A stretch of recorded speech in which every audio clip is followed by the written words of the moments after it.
Call the city council work session to order. Clerk, please call the roll. Councilperson Steelgrave? Here. Vining? Here. Jermaine? Here. Lamore? Present. Excused? Whitman? Excused? Mayor Clark? Present. So, thank you. Mr. Robinson, we have a work session this evening, got a few items, and then also always time for there's questions from council at the end. Mayor and council, we have the, I think it's important that, and prior to my arrival, County Administrator Basanic and former city manager Vince Pastu, they had worked on a city-county courtyard improvements, and they had ended up, Manick and Smith did some design work for all the design that is for the improvement. Now there are some aesthetics and we want to make it look good, but there are some practical reasons that are in this plan due to watershed, et cetera, too much concrete, where water is shedding and at some points can reach into the county building and cause damage, et cetera. But it's just an all-around improvement, making it an attractive place for not only both city and county employees to have a place to be able to come out, sit down, enjoy a break or what have you, but also for our residents to be able to come and kind of a gathering point that would enhance our campus here between ourselves and the county. And Patrick was part of the whole engineering of the process, so I'll let Patrick, our city engineer, explain a little more detail on the project. Okay. Honorable Mayor and Council, Patrick Lewis, Director of Engineering and Public Services. So, as Mr. Robinson pointed out, we're here to present again to the project for your just your refresher, your review. I believe you had seen some of these drawings back in May. They might not have been in the final form when we were talking about where we were going with the project and what we were doing. Mr. Robinson and I talked about bringing this to you as a work session item instead of right as an approval, because we do have now actual construction bids on this.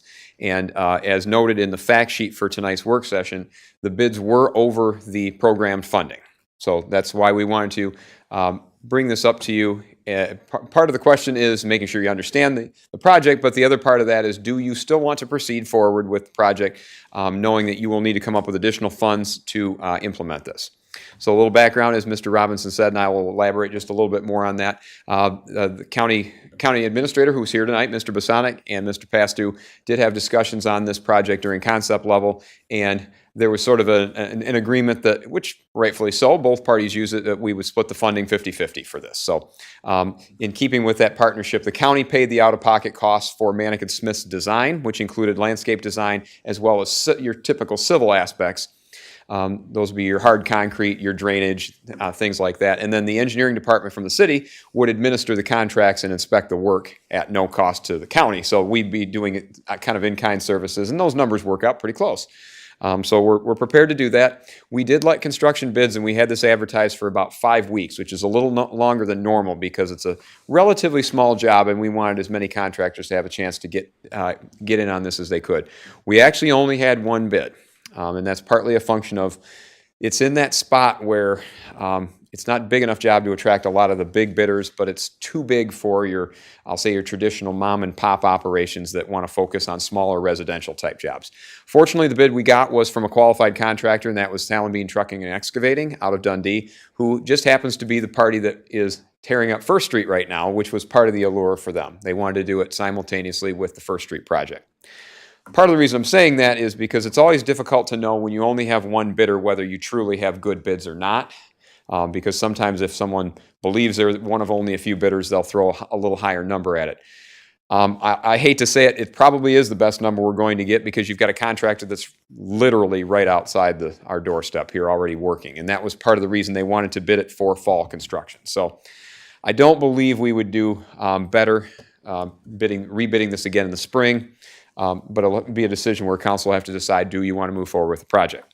So a little bit before I show you the plans again and kind of refresh your memory as to what's in it, I wanted to just kind of give you a little recap that's in the fact sheet there.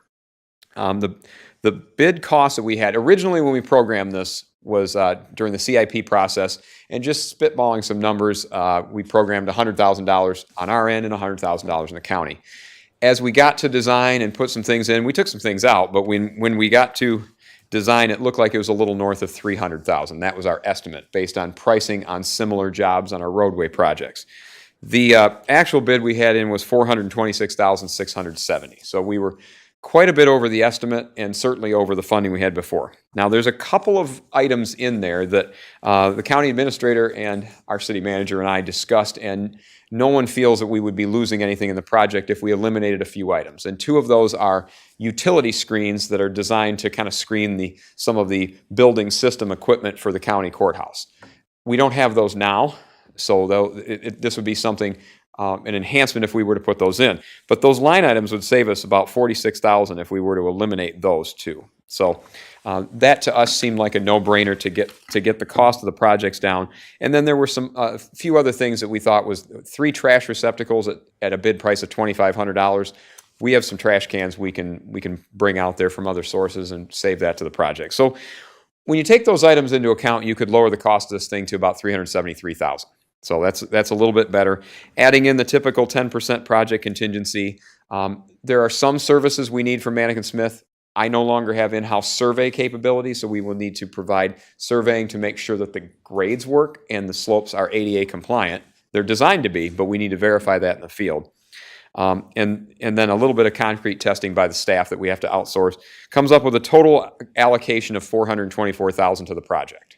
So what that would mean is at a 50-50 split, we're looking at $212,000 to each party, which is $112,000 more than was previously set aside through the capital improvements program.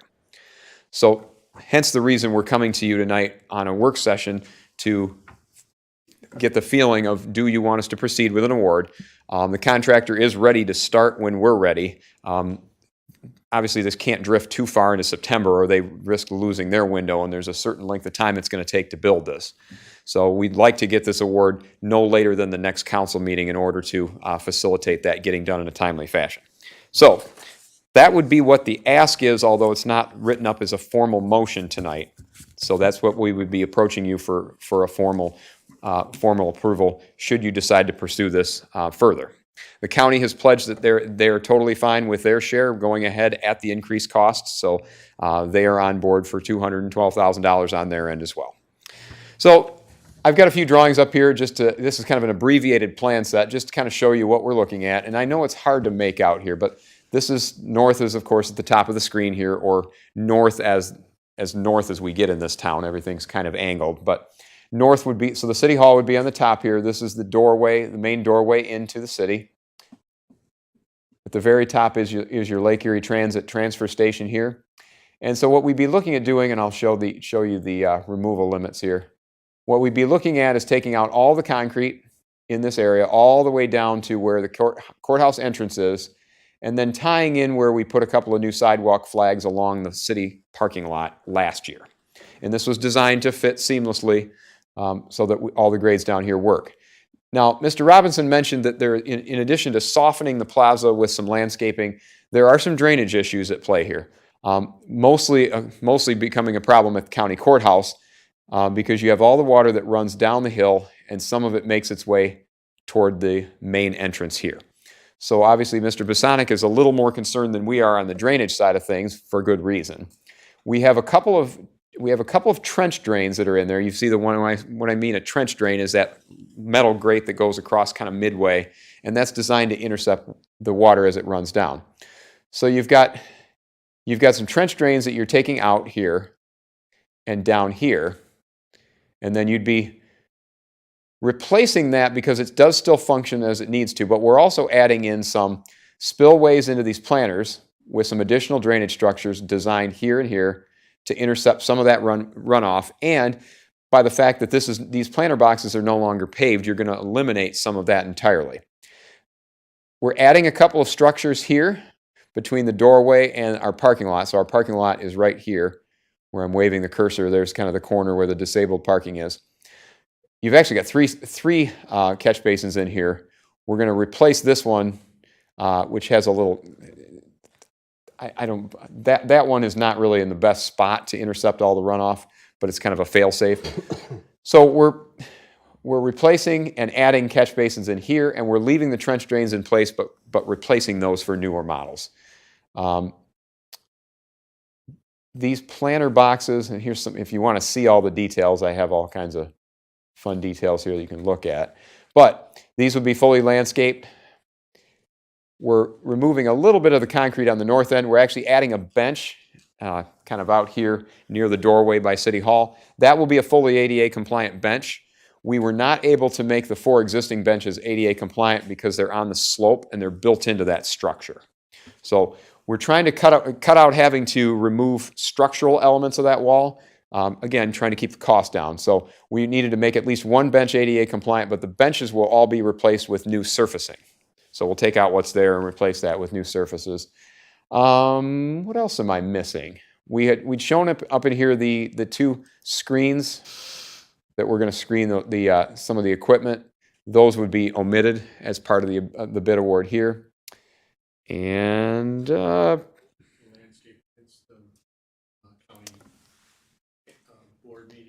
yes, I apologize. Thank you, Mr. Pasonic. See, I got to have my project partner here help me remember what all's in here. Yes, down in the corner.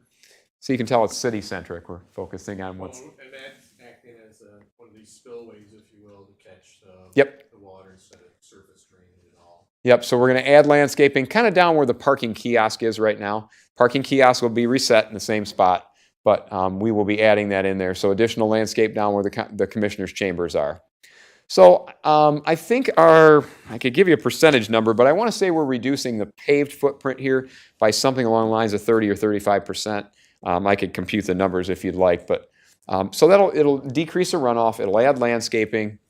We'll soften that quite a bit. We are regrading this entire plaza to be under 5%, which is key in the ADA regulations because it means you don't have to have handrails. Some of you may remember the previous iteration of the courtyard here in that we had a ramp and a set of steps kind of in the middle, and the steps were there so we could make that grade up, but then there was a ramp with handrails, and we used to have a lot of problems with skateboarding with the handrails, so we kind of took those out, but we're trying to make this entirely ADA compliant now. It's going to be tight. We have to make, and that's why I need the assistance of some survey crew folk rather than to try to lay this out ourselves. So it works. All the grades work. It's under 5%, but we're going to have to do this in sequence. The other part of this is the staging. And so obviously it's something I want to prep you for. Because this is the only public entrance to the courthouse, and for City Hall, it should be the only public entrance. We can open up the Macomb Street door if we need to, but we've got to keep pedestrian traffic to both buildings at all times. So that's why, part of the reason that the costs are a little higher on a project like this than they might otherwise be, because contractors can't just come in here, tear it all out, grade it all, pour it all. And so that does add a bit to the costs. So we'll have to keep the plan for the county courthouse door, because that's one where you got to take those concrete flags out in front of the doorway. Plan on that is to come in Friday afternoon at 5 o'clock, rip that out, pour it on Saturday, and then you can obviously walk on it on Monday. You can actually walk on it on Sunday if you need to. But for the most part, we'll have a path of travel through here and a path of travel from the courthouse from the parking lot, and that's probably going to be about it. Since the work's going on First Street up here, it's going to be difficult to have a safe pedestrian access come through from First Street because of the work on that project. So I'm not going to put on rose-colored glasses and say, oh yeah, it'll be fine. These projects can occur simultaneously. There will be challenges, but we're going to keep that pedestrian access into each building at all times, but that'll mean most people are going to have to come from the south, from 2nd Street or from our parking lot to get to the buildings. So it'll be about 6 weeks of a lot of upheaval, and then it'll be done. So, Mr. Robinson, did I miss anything of key importance, or Mr. Pasonic, if there's anything else that I missed that you would like me to share with council that they may not have already been aware of? Do you have anything? Traveled a long way, I probably should say something. You don't have to. I'll leave that up to the mayor. Sure. I won't torpedo anything that you said, and I agree with everything that Patrick indicated to the council, mayor, council. I think probably the most difficult part of this project and why some of the costs are in there, and Pat's alluded to them, is the difficulty of the grading, to tear that out and be able to reset those grades and meet the ADA compliance standards for the slope. But as we look at this project from across the plaza at the county, it's just another example of our collaborative efforts, from IT services to the Loop Trail, the Heritage Trail. You know, we share this plaza, and we've shared this for 35, going on 40 years. And it's just time to upgrade it. The concrete, some has been replaced because of the other work, others original, and it's starting to go. There's tripping spots. And I think just improving the overall appearance of the government center, softening it certainly is, for us, it holds two different objectives and goals. First, softening it makes it more appealing, I think, to people to come in. And the second is a subservient landowner at the bottom of the hard surface grade, anywhere where we can reduce that water runoff. I mean, we're seeing it on the news around our state and other communities, more volatile weather systems on a more frequent basis. And that's our concern, so that, you know, where we can reduce that water runoff, if it's 35%, that's great. You know, we're able to catch that water before it gets down to one of our drains, and heaven forbid one of the drains gets plugged, then it doesn't catch that water. It ends up and it goes into our building.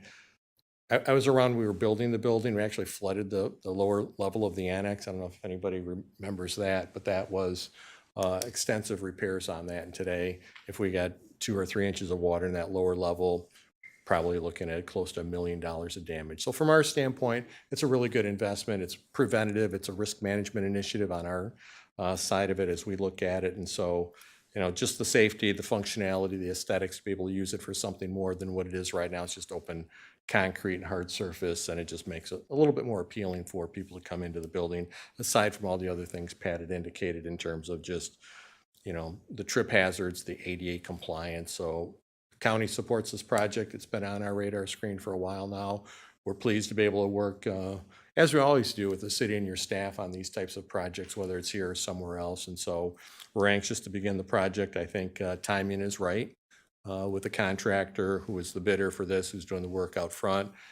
First Street's closed as it is right now. I think this project will take a little bit longer. I don't know in terms of the timing. Probably. In terms of the timing, but we're prepared to assist however we can. And so those are the comments from the county. Thanks.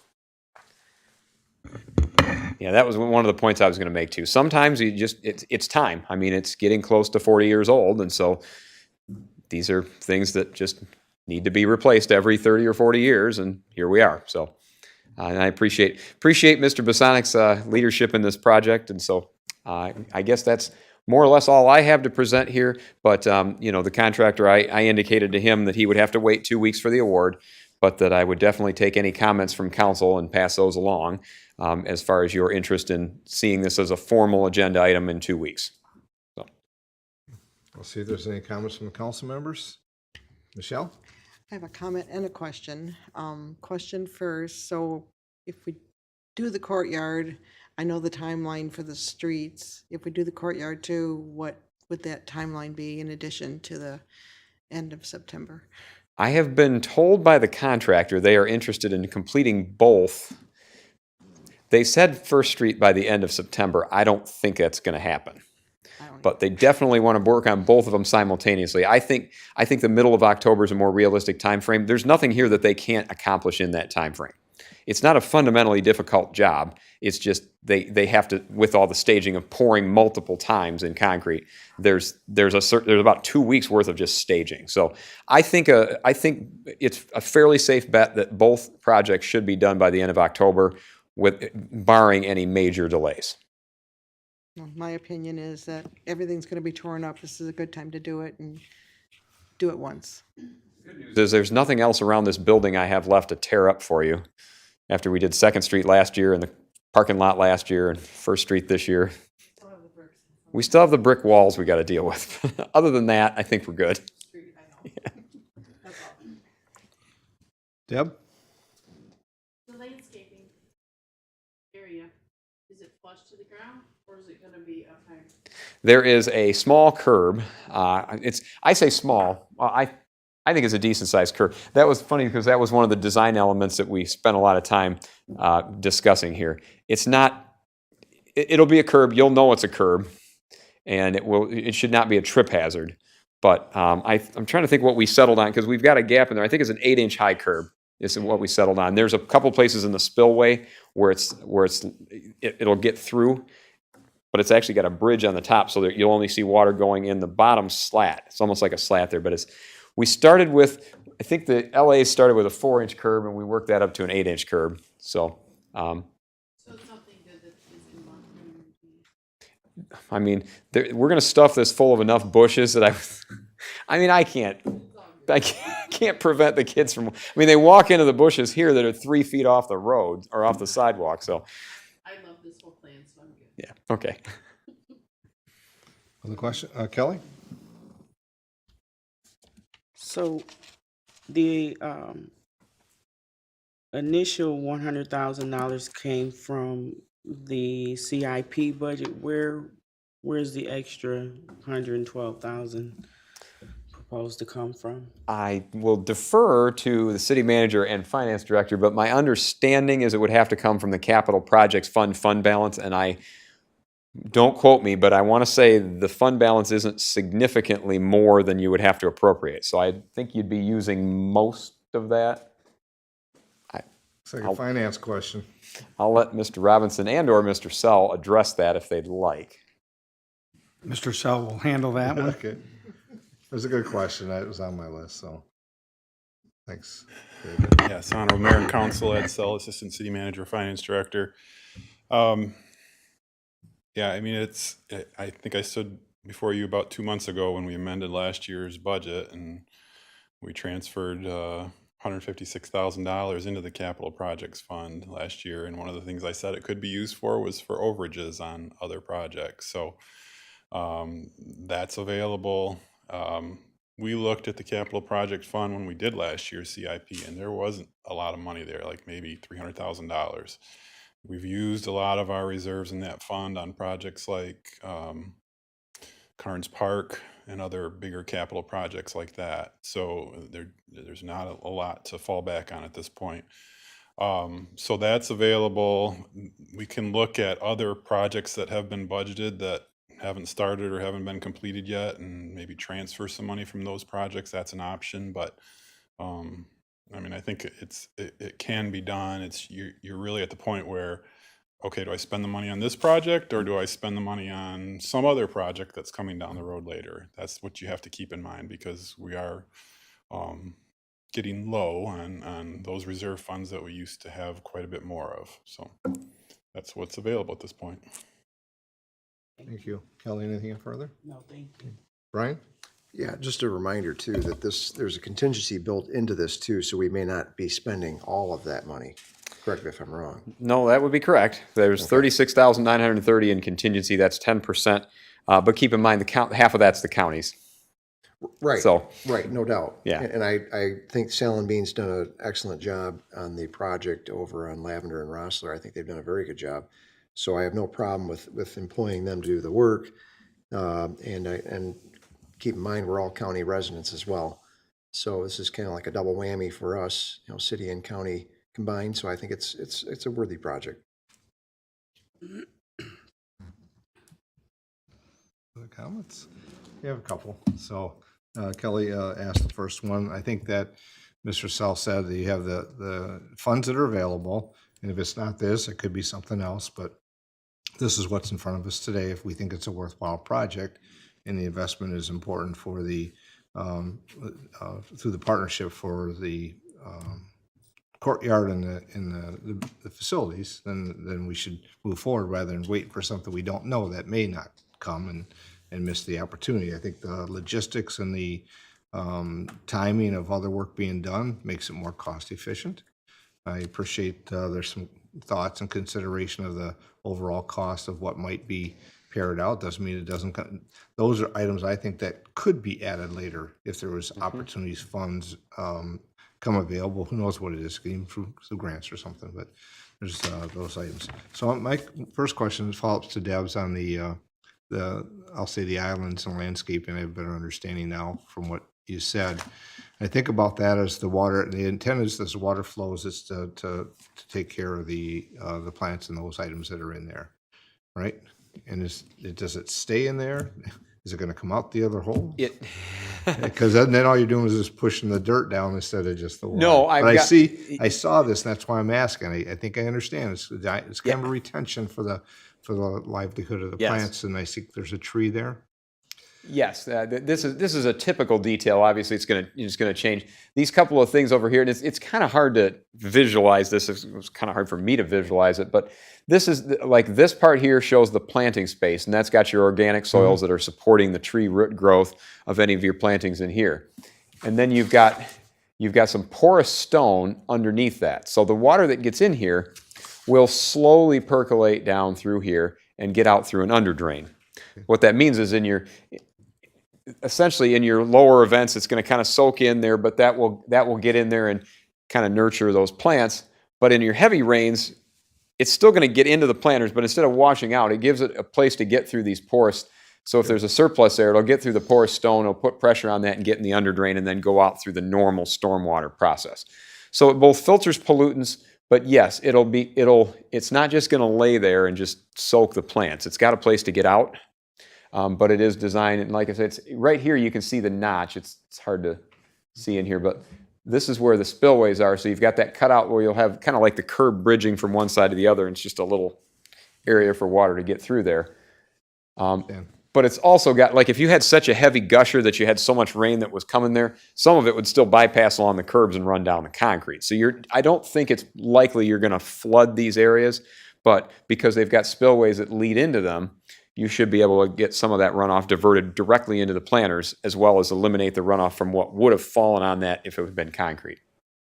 So I see from the engineering, the three drains that are the kind of like the last catch-all, the three that are there. They'll Yeah, like if you they'll went be up, diverted out towards the parking lot. Does that look like? yeah, your under drains. I think I might have taken the utility drawings out because I didn't figure anyone wanted me to step them through exactly what goes where. I just want it's right there. Yep, there we are. So there's a catch basin on the south or lower end of each one of these, and that's a part of the storm system that's already out there, and that eventually runs out. I just Keeps recall the going. last project we had, there was some challenges with the storm and had to go back again. So I'm just trying to see where it's at. Make sure, yeah. Also see that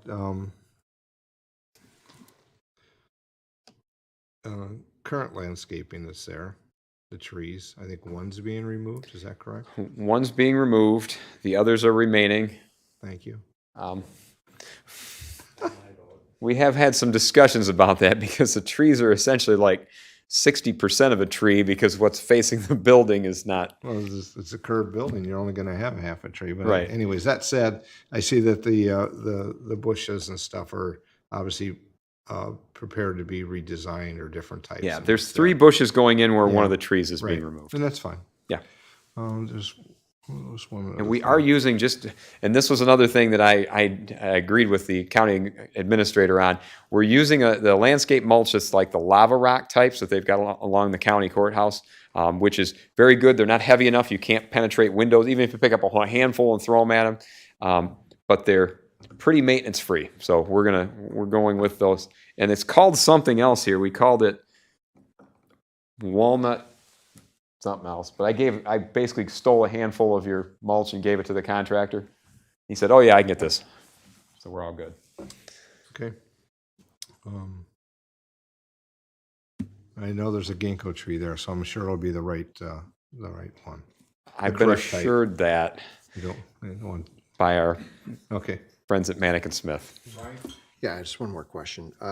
There's basically work to do 3 drains down by the county entrance. Mhm. You're going to take out the one that's currently there then? This one, yeah, there's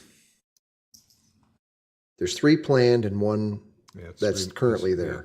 it's removed. right because it's being regraded so that it doesn't run into that corner. Oh, okay. All right. We're So you regrading the can't concrete. retain that one is what I'm saying, as basically a catch-all, just in case the other 3 get blocked or whatever. I understand it's going to slope to the drains that are going to be added. Yeah, it's versus going to slope to the drains. Are going to be added. We're regrading that because that's partly what we need to do to make it work for ADA compliance too, is to have it slope to that area. But That was one that's a little too close to the building for comfort, so I don't think anybody really wants that one there. But being able to slope the concrete back to the others is a much better solution. That's it. Thank you. So the other landscape in this, the county building, that's going to be added then from the existing building? Is that the, Yes, this will be the landscaping here. right? Sorry, I'm jumping all around. Yeah. This landscaping here, that'll be new. Okay. Other questions, thoughts? Oh, Michelle.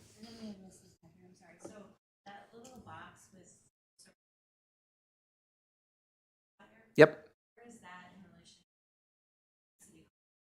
That's on the very south end of that's adjacent to the county.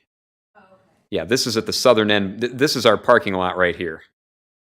So up here by the benches that are. Oh, I'm sorry. You're talking about up here. That is this object right here that I'm pointing at is the pole. That's a support pole. Okay, so those are, so where's the door again? Door would be right here. And when will it start? Project will start shortly, assuming that City Council wishes to approve this contract. It'll be on your agenda for September 5th. I believe they'll start within a week of that. Okay, so you and I work together to make sure the reception at City Hall is open. I am. And successfully. Oh, absolutely. Yeah, I'm sincerely hoping it's not a problem for Election Day. That's got a whole lot. You're worried about the month or so beforehand. We talked about that before. Yeah. So I'll help you with like.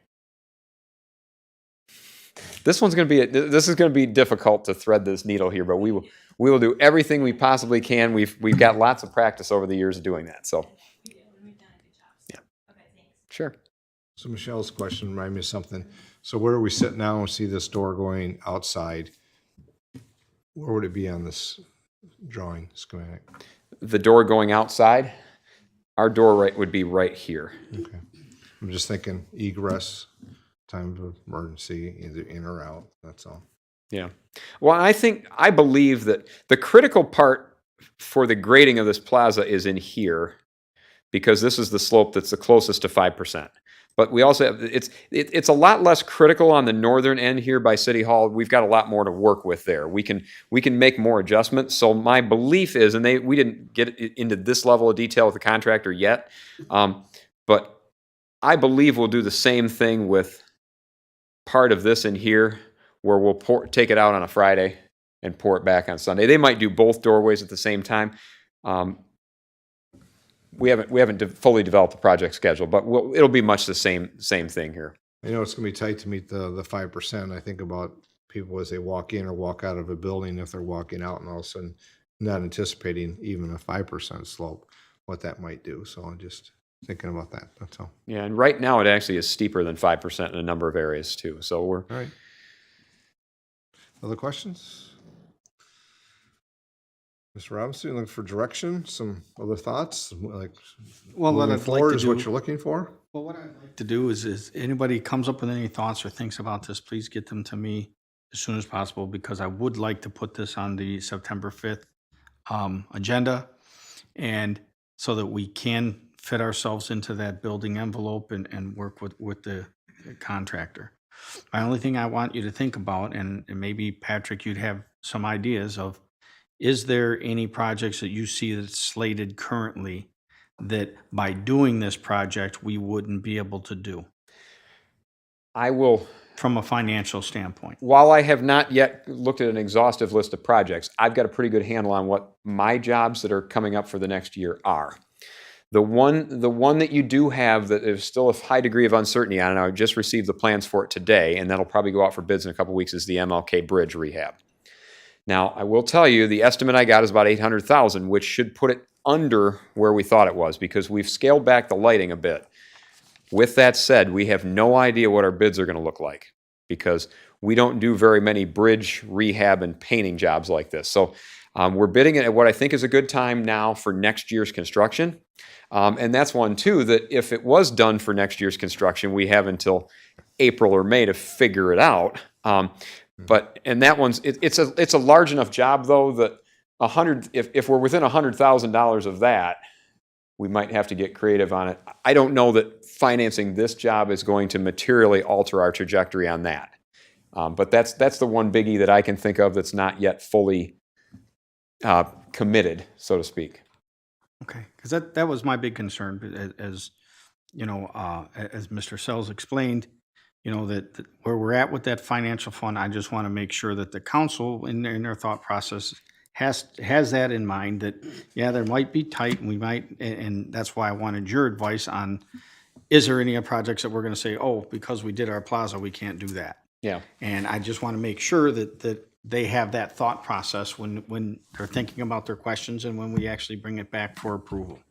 And I will say on the MLK Bridge, that, and this is, I'm just speculating a little bit here, you could fund the MLK Bridge with the roads and trails millage too. So backfilling that one with additional funding wouldn't be quite as challenging. Now, we've done a pretty good job of aggressively spending the road and trails millage because we want to show an impact right out the gate on that. So we don't have a lot of money in that fund balance, but you could adjust next year's project list based on if we needed to find another 100,000 for that. Theoretically, we could just scale back our projects list and make adjustments with next year's projects because the MLK Bridge will not be built until 2024 in the spring. So I'm fairly comfortable with that project being able to go ahead regardless of what we do here. So I guess my comment on that is, I agree that, you know, that just as we've had priority in our parks and trails, I know that there may be a trail submission coming up as well, but there's hoping for the grant funds and then matching that for next year if we get see how that goes. But we made commitments when we took on Labor Park, and that was the priority project, though we knew there were others that we'd be doing as well. And this year, of course, is Father Carnes Park, and other things are also getting done in the parks and trails. As we've talked about this year, we recognize that while we could not get it completed this year on the Martin Luther King Bridge, it is a priority for next year, and I think the council is here, and I'm sure the council is moving, it comes forward in. Next year will come in that conversation through that discussion on capital improvements and ensure that gets funded, even if it may mean something different. Everything has to fall as we continue to look forward. So I think look forward to what that comes out to be, and if it's greater than what's anticipated, I think that'll be the council here's challenge to how do we make that work and still do other projects, and what's the project then that becomes the priority for the following year. So I think that's at least my position. I think that we can get there, and I don't think we have to necessarily reduce a whole bunch than what we talked about, because I think what we've chatted as a council as the priority is kind of what we're looking for. Both ends of the bridge, the park, the parking lots, the access, the improving ADA, ease of comfort, and all those things. So look forward to that in the future. But you're right. I think we'll have time next year to really take that on and know what we're going to be doing and what that cost is. So I'm comfortable even knowing that's coming, that we can get this done. Other thoughts? Barring anyone's discomfort with this, I'll probably report to the contractor that I have a favorable impression that this project may go forward so that they can start planning accordingly. But obviously, until the contract's been awarded, we can't say for sure. We have 5 of our 7 council members here this evening. Both had appointments in personal matters. So I'm sure that Mr. Robinson will reach out to them and ask them to review the presentation and see if they get inputs from them as well. So I look forward to next meeting.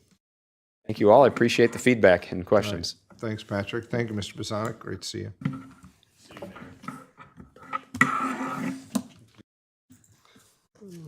Mr. Robinson. All right, the next item here is about the 2023 street paving program, the change order for the Woodland Cemetery paving. Now, obviously, if anybody's driven by there, it looks pretty good because it's already paved. But we had a unique opportunity, and I was put in the position to say, if we were going to save ourselves, between $5,000 and $7,000, but it had to be while they were mobilized with the paving company. And this was one of the items that is, as we're doing a lot of things in the Woodland Cemetery, which you'll see in the presentation later tonight. But the paving portion, the road was pretty bad. It definitely needed to be repaved, and it's just the paved portion that was current. But with the repaving, we've actually extended the pavement all the way, or the asphalt, all the way up and kind of branched into each direction as it heads out. So it actually covers more space than was there. But I thought it was important, and I had the chance to query council if you had any questions and notify you of this decision. And I just wanted to explain that to you, and as you'll see tonight, when you hear what's going on at Woodland Cemetery, I think you're gonna be very impressed, and I think that this was an opportunity for us to not only save money and to accomplish what was one of the goals of one of the major things that your first impression when you pull into the cemetery. I think that needed to be done, and nobody, after I let you guys know what was going on, you all seem to be pretty agreeable to that, but that'll be actually on our agenda tonight for you to formally approve that funding, because it was within my spending authority. However, it was coming out of the perpetual fund, and from cemetery perpetual fund. However, that was not a specific item that was budgeted in that fund, and it requires council approval to do that. So that's why I just wanted to explain that to everybody so that they understood. And then it'll be an agenda tonight, and it's going to be kind of a special Woodland Cemetery night tonight, because we have some people coming here that are going to be receiving some awards, and I think it's something that we should all be proud of in our city. And with the progress and the thoughts of where we're going with that cemetery, it's going to really be something that's going to kind of model, hopefully it adds the historical perspective and the historical influence that cemetery really deserves. And so that's where we're at. And that's why I wanted to bring that forward to you tonight, just to make sure that I understood, or that I explained to you so that you could understand why I made that decision and why I wanted to take advantage of that. But, I like to save money. If we had the opportunity to get it done, and we got it done.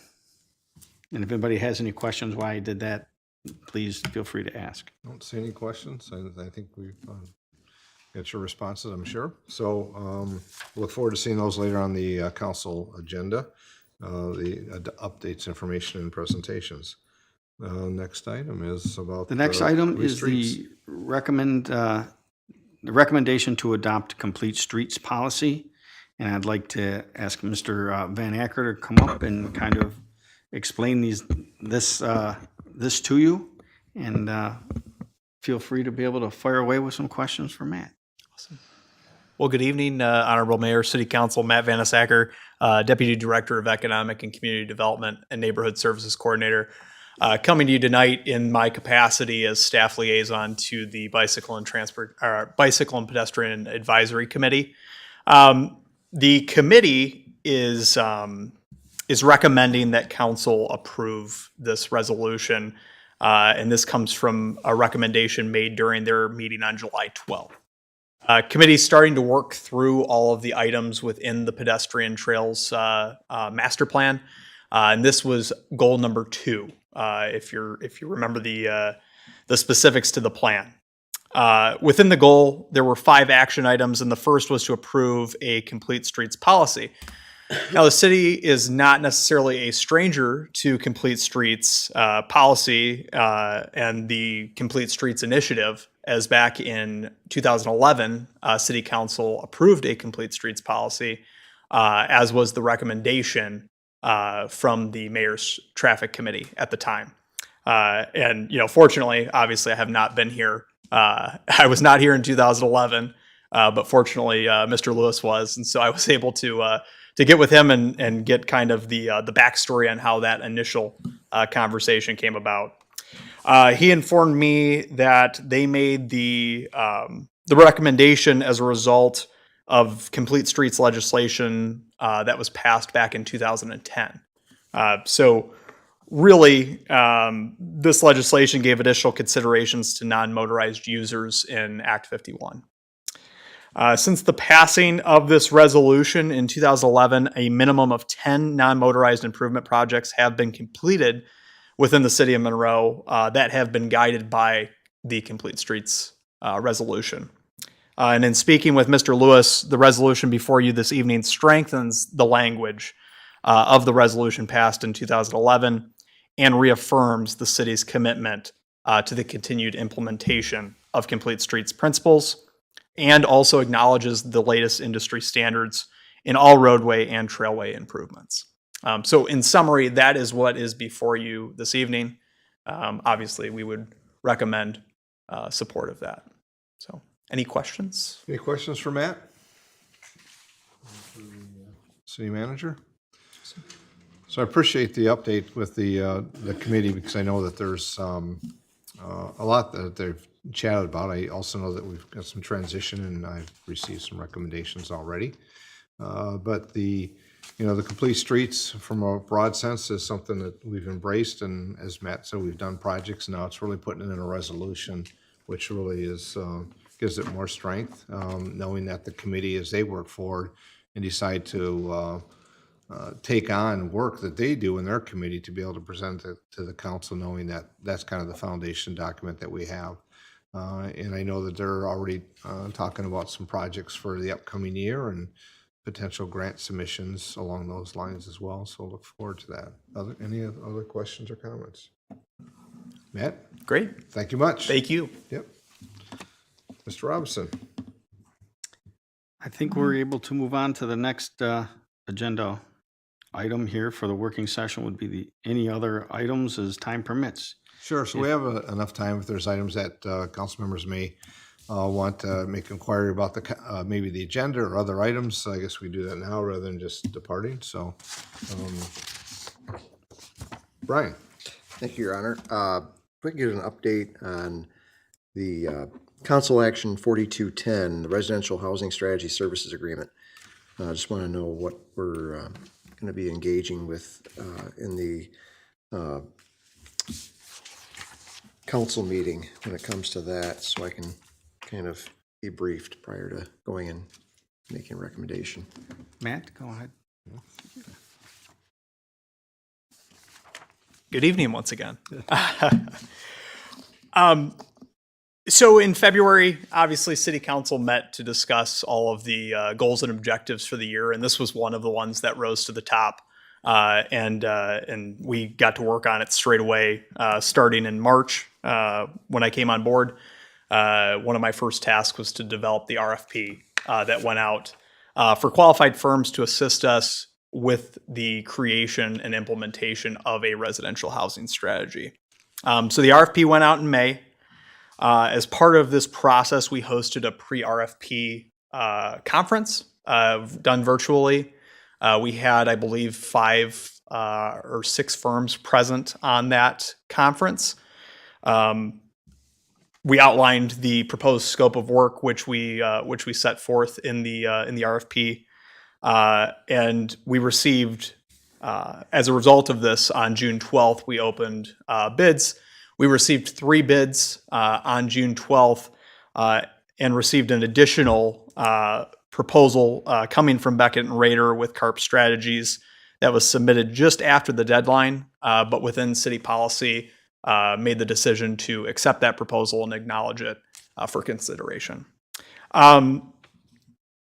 The project team, consisting of myself, Mark Cochran, building official Lauren Bennis, Planner 1 CDBG and Grants Coordinator Caitlin McBriarty, and City Manager Robinson, we evaluated the proposals and decided to hold final interviews with 3 firms.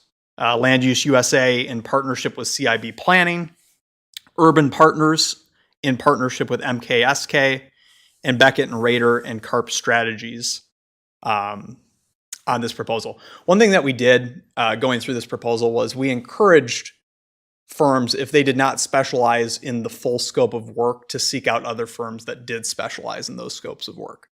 So that's why most of them made the decision to partner up with another firm.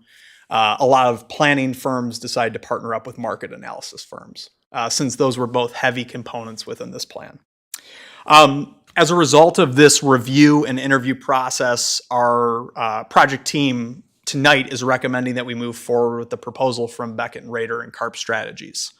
There were a number of reasons for this, and quite frankly, none of the proposals were bad in any way, shape, or form. It was just that there were certain areas which this proposal went above and beyond the expectations that we set out. And we were very, very excited with a lot of the conversation that we had. Both firms, Beckett Rader and Carp Strategies, have a proven track record of creating successful strategies in municipalities across the country. Carp Strategies is out of New York.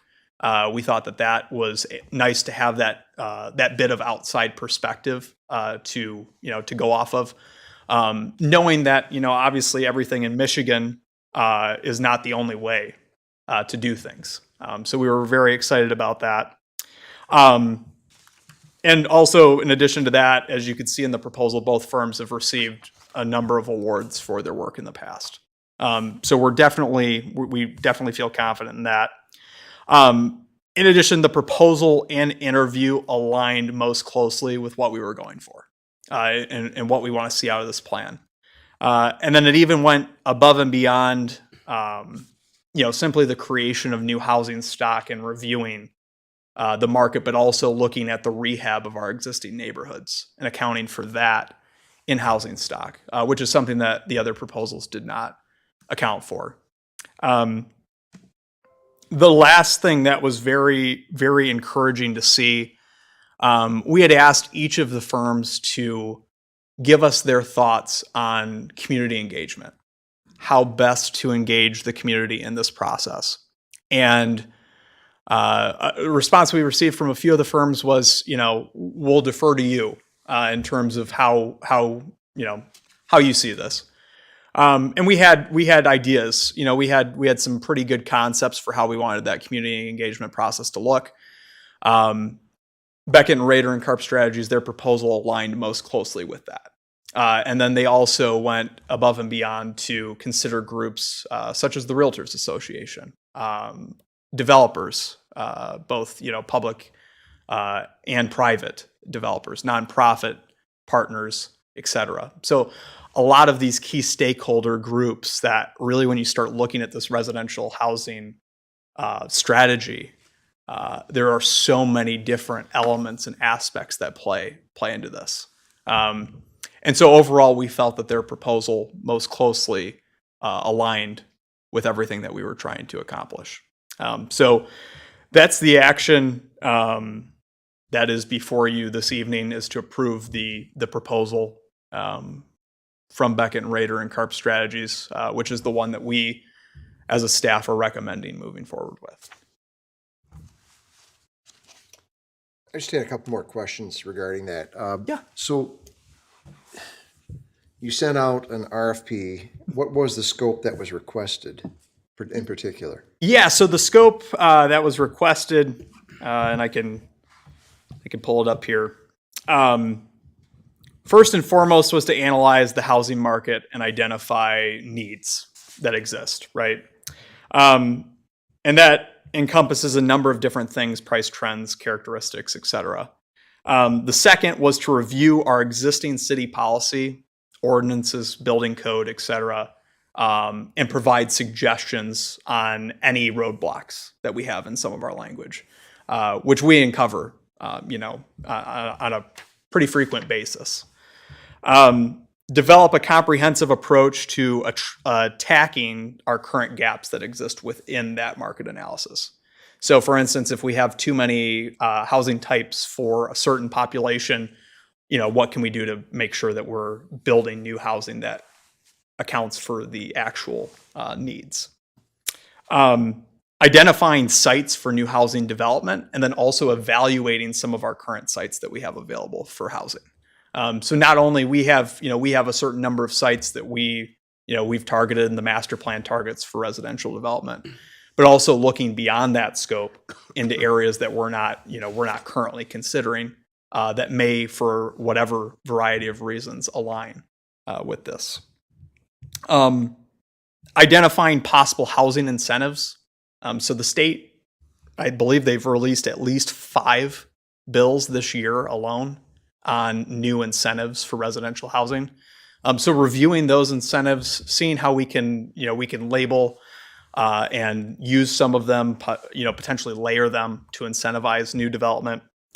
And then in addition to that, obviously developing an implementation plan, targeted action items that we can do established metrics for success and failure, and then also recommending a communications plan for getting the word out about the findings, and also a way to go after some of those developers for projects. So that was the full scope of work outlined. What's the total cost of the study? Yep. So the total cost of the study is $80,968. That includes, I believe, it's a $2,000 optional open house at the end. And so, depending on which, in terms of communication strategy, stakeholder engagement, if council's interested in that, that's we included it in there for that purpose. But that's a not to exceed. One last question.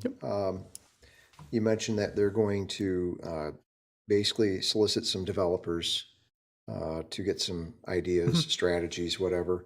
Would they be willing or able to help in securing them as well if we were to attempting to find a developer to work into some of these projects? Yeah, so we had discussed that, pretty briefly. Obviously, a lot kind of starts with that the kickoff meeting, I should say.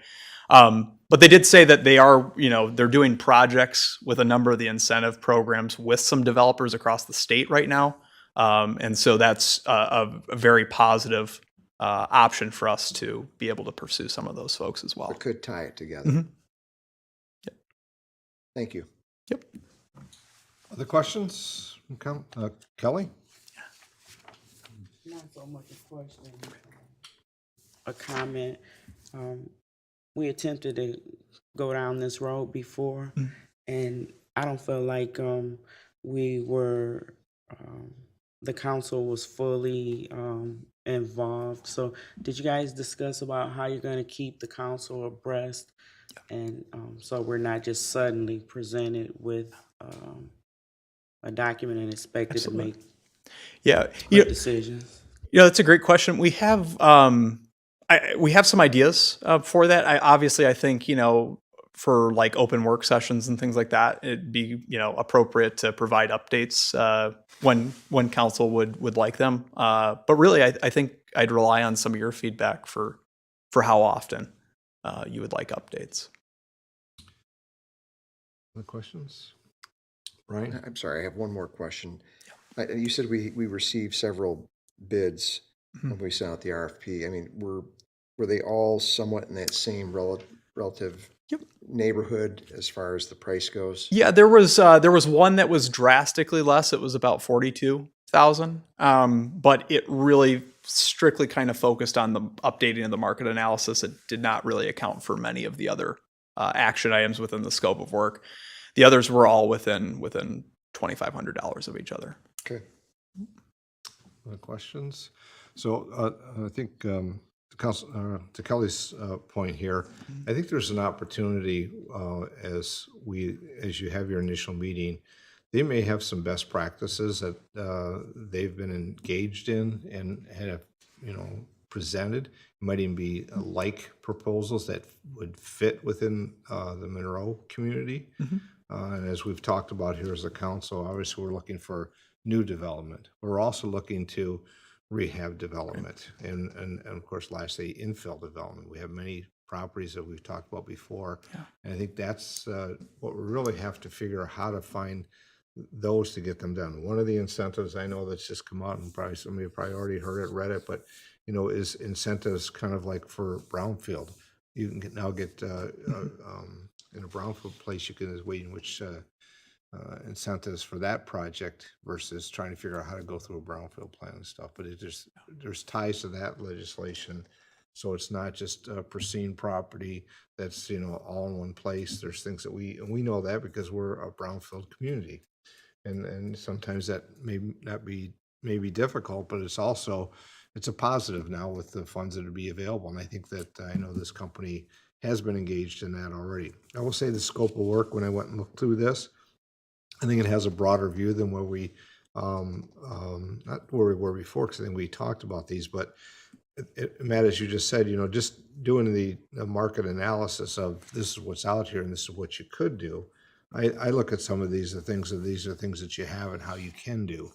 And so that's what when I look through this in the details of this, because it's, like any plan, we know there's a cost, but I think we've shown that some of the things that we've had and put together, that we're having results from those. And it's about timeliness of having them. And this is the biggest topic across the state is housing. I think everybody knows that. And it doesn't matter if it's a community our size or larger or even smaller. And I think that the sooner we can have this in place, because we are getting some outreach to economic community development on housing, but those may go forward, but this is how do we really have a strong impact of housing for our community. So I'm looking forward to it. So as I went through this, and I know that might be coming out of the first meeting, initial meeting and stuff, the kind of the time frame, it really kind of goes to Kelly's and our comments as well. We want to get started, but the time frame which we can do that, we have to get this done first. Yeah, so I think really starting immediately following the agreement, acceptance and award, moving through, and I believe concluding December. So that should be around the time December into January. And I'll tell you what, they were by far the most condensed time, but they seemed very confident in the scope of work and the like. So I see an opportunity. I may be off base thinking this, and maybe it just doesn't blend together. But again, as we have an idea where we're going, we want to see what they're going to be providing. And yet at the same time, I know that the Economic Community Development Department is getting contacts and calls, and not to say we'd accelerate without having a plan, but we have to have the plan to know that what's coming forward. And we don't want to miss opportunities. Just as Patrick was here and talked earlier about the building season, it's the timeliness of being able to put something out. December gets us into the first part of the year, and you never know when there's the opportunity presents itself if somebody wants to do it, and we know that council supports that because it's within our plan, whether it's one large new or infill or multi-unit housing. All these are needs across it. It's not just new homes, individuals. There's the duplex. It's the senior housing, and we had that an opportunity years now ago, and then things happened and they didn't finish it. But that property still, I think, is in place with a PUD or something for that property for senior housing and the number of units. The more senior housing we have, the more that those are aging and want to remove themselves from an individual home housing can transition, which makes those houses available for others to move in or others that are ready to purchase a home. So it all ties together. So I'm looking forward to this. So as we look at the fact sheet here, and this was an item, when you look at the transfer of the funds from the general fund contingency, but that's accounted for, if I'm not mistaken, as a contingency fund, not necessarily a fund that we have to go find somewhere. I'm looking to Mr. Robinson, but I also Mr. Sal, because when you see that, people think, well, they're going to go spend money we don't have. What's money that we're planning for that may be there? So part of that is to cover what the cost of the scope of work and the service agreement would be. Do I have that correct? Right? Okay. Just for others that may ask the question, so we know that we're preparing somewhat for these things and opportunities to use funds appropriately. I think another part in here, I'll stop soon. The neighborhood existing conditions, I think that's critically important because we have those are hanging on, those are improving, and those that are deteriorating.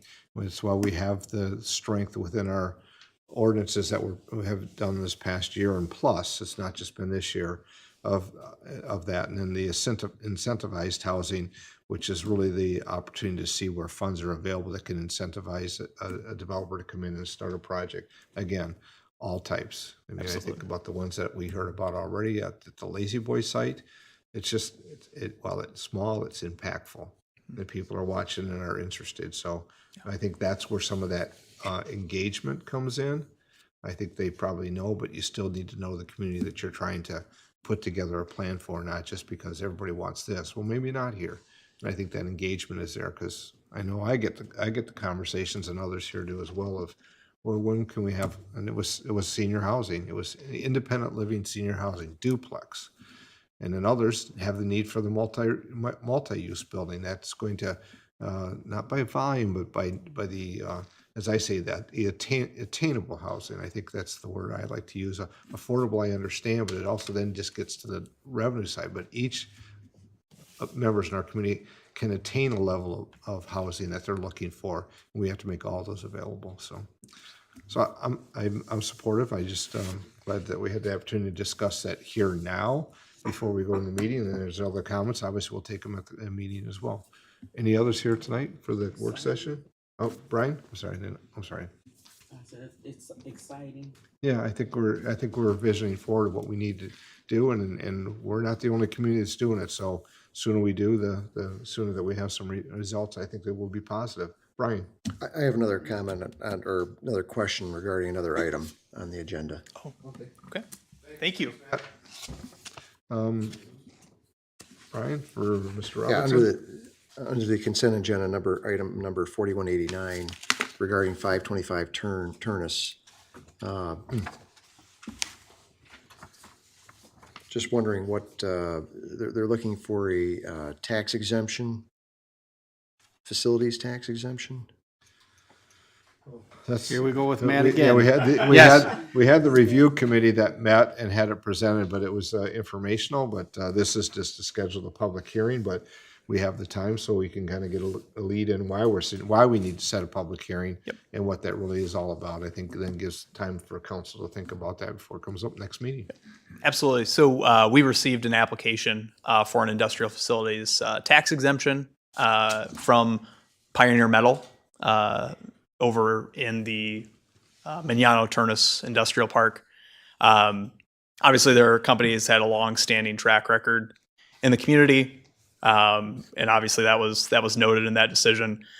We've also looked as a economic development review committee and set some kind of benchmarks and framework in terms of job creation, square footage, capital investment, and the like. And that all factored into that decision before you. So tonight's really just to schedule the public hearing for that as per the law, and then that will be considered later on. So this is the I think it's the first one for that facility, if I'm not mistaken. But definitely a good consideration. But we'll have more in terms of fact sheet and the like later on. So it's still in the development phase, is what you're saying?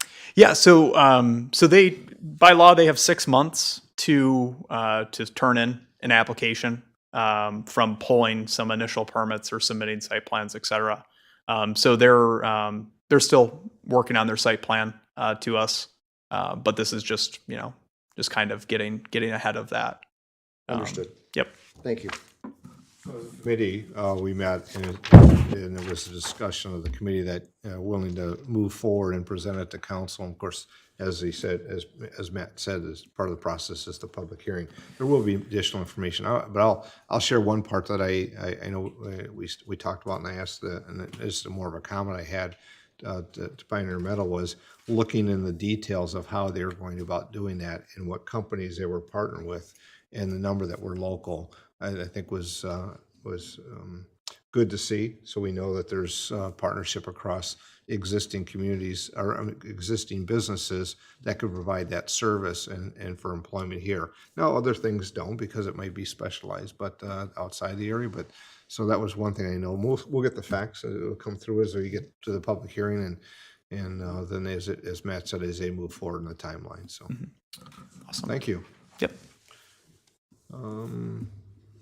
I'll see if there's other items that council may want to have a conversation before the meeting. Any items to review or concerns or other items?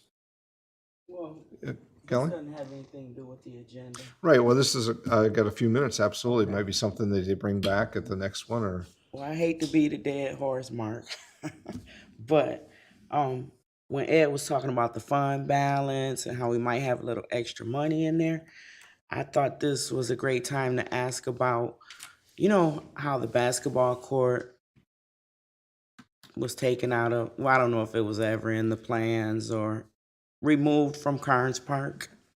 So I've been noticing these flex courts, specifically where you can mix pickleball and basketball. I didn't check how much it cost or anything like that, but it seemed like it would be pretty affordable because it's mostly based on drawing the lines. And they say the players get used to determining between.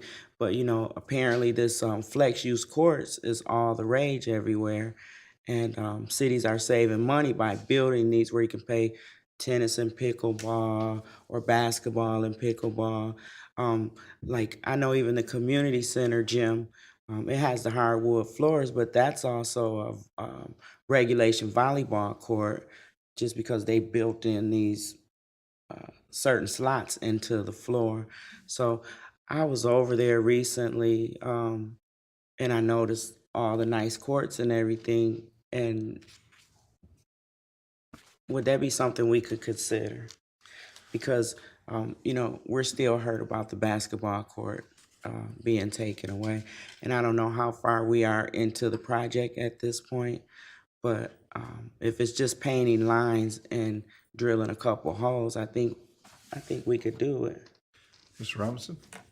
think, you know, I don't understand, you know, I haven't been here long enough to figure out why the basketball courts were taken out, and maybe you might have an answer, Mr. Cochran, of that stuff. But I will say, when you start looking at multi-use courts, and when they're outdoors, I know that the surface is a big deal.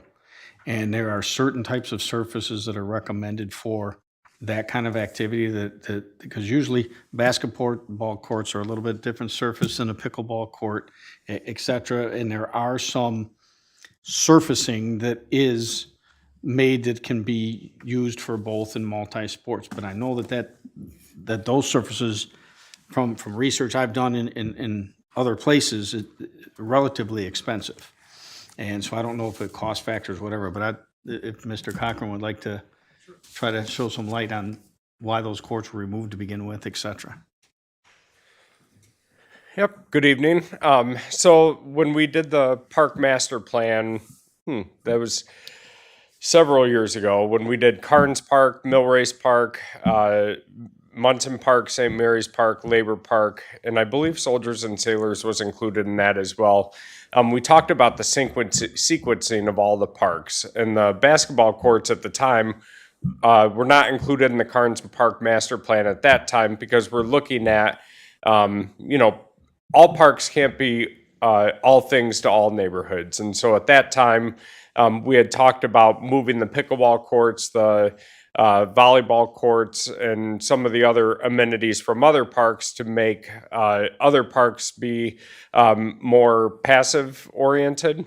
So I know that's a bit of a fuzzy answer right now. So at the time when the park master plans were developed, the basketball courts weren't included in the installation there. And then as we carried through into the final design of Carnes Park, they weren't included, and then it was approved. To Mr. Robinson's point, I'm not familiar with the flex courts, but I think it's something we can take a look into and at least investigate. I know we're very far along with the pickleball courts. I was out there on Friday. We had our site meeting, and we're actually where the nets go in. We've got the posts already dug and filled for concrete for those posts to go in for the pickleball courts. Whether we can adapt those in the future or not, I think is something we can certainly look into, and certainly no objection to taking a look at that, as well as other areas in the park and the neighborhood too. I think when we look at the different courts and the different amenities that people want in the parks in their neighborhood, I think we can be responsive to looking, if maybe not at Carnes Park, is there another location we can have them within the neighborhood if council wants to move in that direction, as we also look at all of the other park master plans that are coming forward. Yeah, thanks. Cause we said Carnes Park was gonna be a court part, right? Yeah, I think that was the original intent. Yeah. Because we took the ball diamond out as well. There were some ball diamonds there, and the thought was to move all of those to Munson Park so that families don't have to drive across town when they have kids playing in different practices and games and such. And so not necessarily look at consolidating all of our park amenities to just certain parks, but especially for our larger parks, how do we pack the most in? In this case, it was the tennis courts, the pickleball courts, the volleyball courts at Carnes Park to make room and account for some of the other changes and the other master plans to be done next. Okay. But yeah, we can Yeah, certainly I- look into it. Thought I'd bring it up again. Well, I think the flex use courts is like other things. You have to, kind of find that share use and how that works because you can't have everything everywhere, like you said. And at the same time, how do we manage the space we have at the time which it may be used? So I know Mr. Robinson, I think, was making a note there. I think, learning more about flex courts, it might be something as we move forward in develops ongoing or developments in the future where that might best work and how we best use that facility. So it's a good point. I think it was always just a concrete basketball court. Like it didn't have the reboundy stuff or anything. I don't know if the regulations have changed for parks and recreation but it was just a concrete court. Yeah. And I'll say too, we're always looking at trends in the parks and rec industry and the users. 10 years ago, pickleball was not as popular as it was today. Bocce ball was a lot more, active and used 10 years ago. So I think this city has done a really good job in, I think, reacting to different trends in parks and recreation. And, with pickleball obviously being all the rage right now, a very popular sport, we'll take a look at how much they're utilized and, perhaps they're not utilized as much now. We can convert some of those courts. I think that's a trend that we watch over time. We look at that with all of our facilities. The bocce ball court at St. Mary's has been turned into cornhole, and that's been relatively well received. But so we'll keep an eye on it and certainly keep it in mind. Yeah, because basketball never trends down. It's been This going is on true. for hundreds of years now. I Yeah, don't think it'll change. But thank you for looking into that. of course. So we have court about, just now 16 after, and we have a few minutes before the meeting. So if there's no other comments, I think we should, Mr. Robinson, anything further you have? I have nothing further, Your Honor. Okay, I think give us a few minutes before we get ready for the regular meeting. All right, this time we'll close the work session and be back in 14 minutes.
council meeting to order. Clerk, please call the roll. Councilperson Steelgrave. Here. Vining. Here. Germaine. Here. Lamore. Present. Felder. Excused? Whitman. Excused? Mayor Clark. Present. I'd ask we all please rise for the invocation. Remain standing for the Pledge of Allegiance. Fable. We have faith and hope in each other and our city. We ask for your guidance in the decisions that are made here. We ask you to work for the welfare of this community and all who call her home. I pledge allegiance To the flag of the United States of America and to the republic for which it stands, one nation, under God, indivisible, with liberty and justice for all.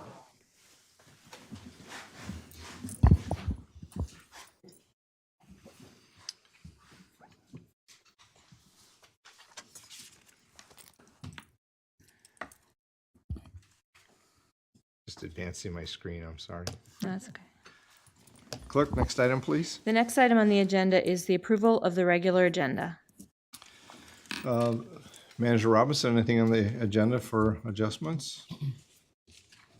Honor and honorable council, I think the agenda is, there's nothing we need to change unless there is a council member that wants to pull anything from the consent agenda. Thoughts from council? If not, a motion to approve the agenda. Councilman Lamore? Your Honor, I make a motion that we approve the agenda as written. Councilman Lamore, supported by Councilwoman Steelgrave to approve the regular agenda. Clerk, please call the roll. Councilperson Steelgrave. Yes. Vining. Yes. Germaine. Yes. Lamore. Yes. Mayor Clark. Yes. Next item, please. The next item on the agenda is the consent agenda, and for approval of payments, item B, the amount is $1,446,390.65, 1446390.65. Are there any items on the consent agenda that council wishes to have pulled for further discussion? Any items on the consent agenda from council? Seeing none, are there any items on the consent agenda those present here this evening wish to have pulled for further discussion?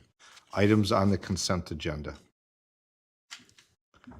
Seeing none, a motion would be in order. Your Honor, I make a motion that we accept and place on file all of the actions on the consent agenda. It's a motion by Councilman Lamore, supported by Councilwoman Germaine, that all items on the consent agenda be accepted, placed on file. Recommendations carried out and resolutions adopted. Clerk, please call the roll. Steelgrave. Vining.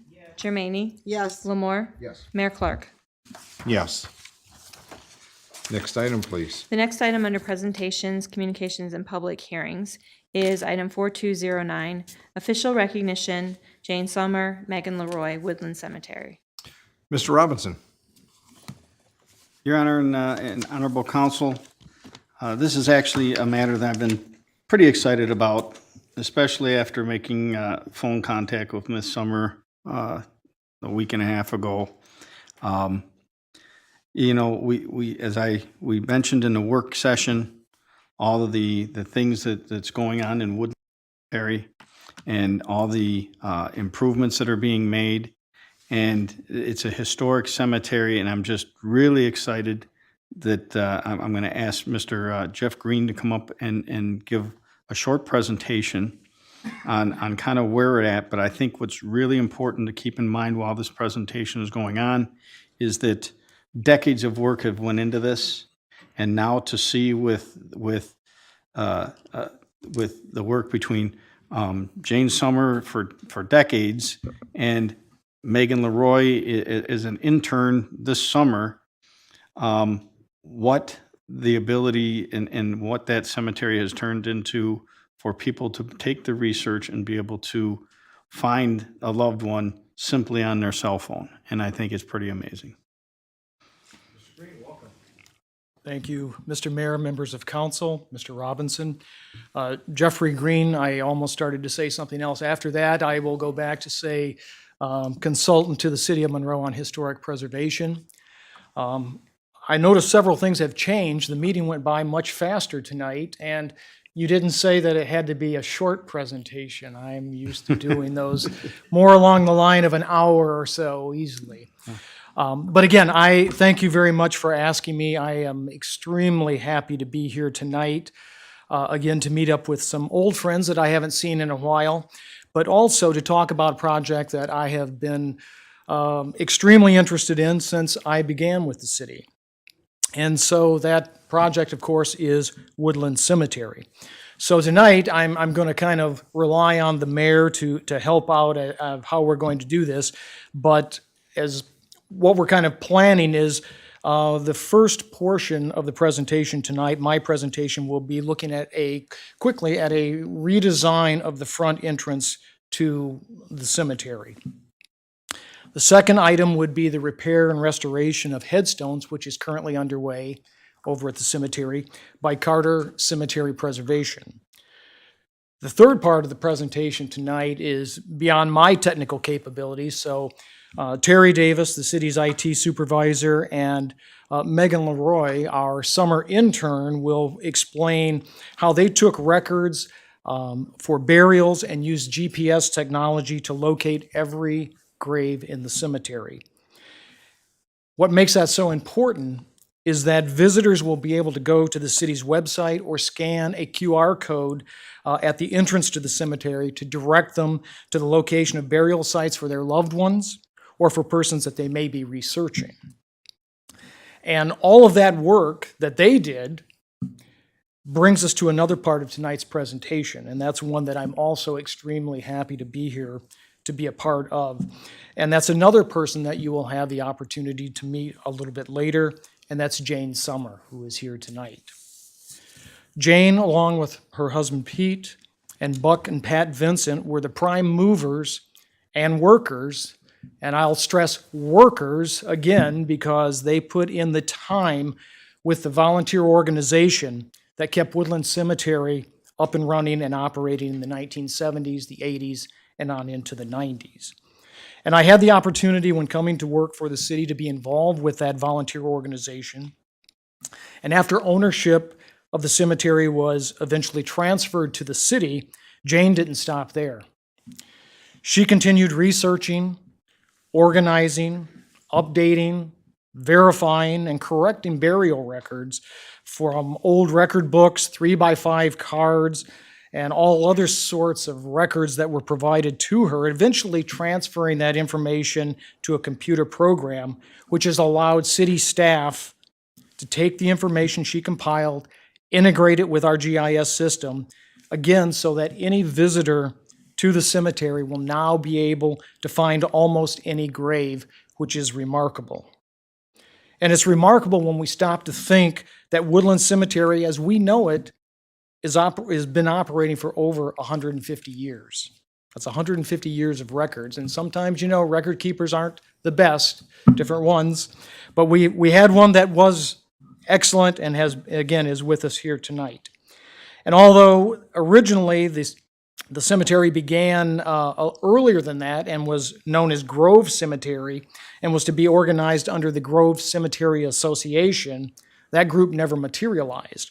The Woodland Association then formed and purchased the property and created what has now come to know as Woodland Cemetery.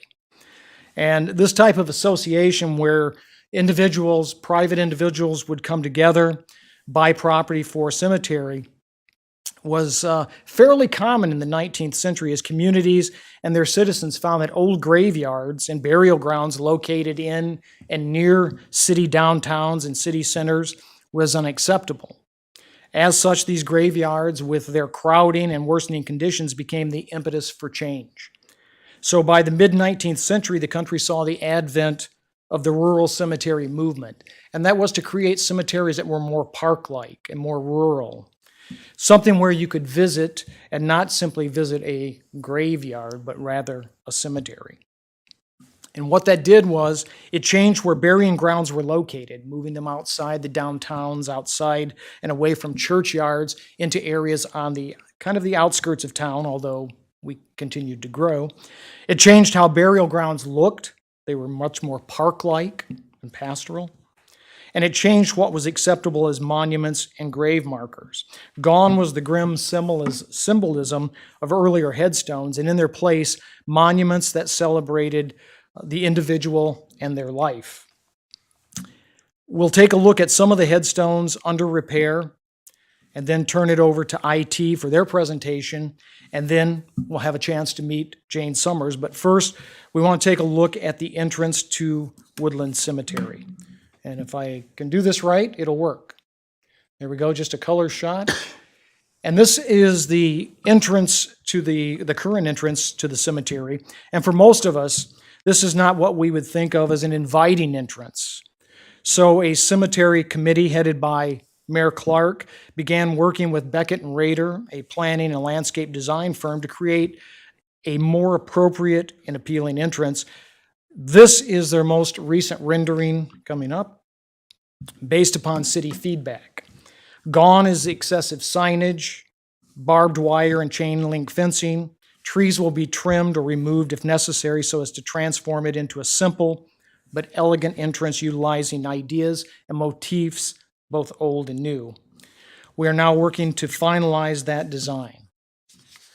And so now to another project that I'm extremely interested in, and that is the headstone conservation and repair. I mentioned earlier that old graveyards and burying grounds that we found a much more grim symbolism to death. But with the rural cemetery movement, we see that symbols and motifs are more classically oriented. It's not unusual to find elements of Greek and Egyptian sepulchral architecture. And here is a draped urn and a broken column. Both of these were very classical in their concepts and ideas. But the urn was a very popular monument and can be found throughout Woodland Cemetery. It's the draped urn, of course. And we'll talk a little bit about that and their meaning coming up as I take a look at a couple of others. But the broken column symbolized an unexpected death or a life cut short. So that's what we find with the rural cemetery movement and this movement to these new types of monuments is there is symbolism throughout these tablets. You only need to stop and take a look. Also prominent throughout the cemetery are tablet stones. These are very similar to the ones that were repaired and put upright at Memorial Place. Tablet stones, which are again very common, often have a number of symbols engraved on them. Here and on the left, we find the compass and square of the Freemasons carved at the top, showing not only the person's involvement in the organization, but also how strongly they evidently felt about being a part of that organization. And again, that was one of the changes of markers. It told about the person's life and their interests, not just simply that they had died. On the right is another very common symbol and of grieving during the Victorian period, and that's the willow tree, which again is a classical motif. Now the urn and the willow are two of the most popular motifs and symbols that we find in this mid-19th century cemetery in the Victorian era. Some very interesting stones are called tree stones. They are monuments that are meant to look like felled or broken trees, often again symbolizing someone whose life has been cut short or someone taken unexpectedly. These became so popular that they could be ordered through the Sears and Roebuck catalog and delivered right to your home. The next grouping that we're looking at reflects an Egyptian symbol, and that's the obelisk. And it's shown here in varying styles. These are, again, very, very popular at Woodland Cemetery. If you take a ride through, you're going to see.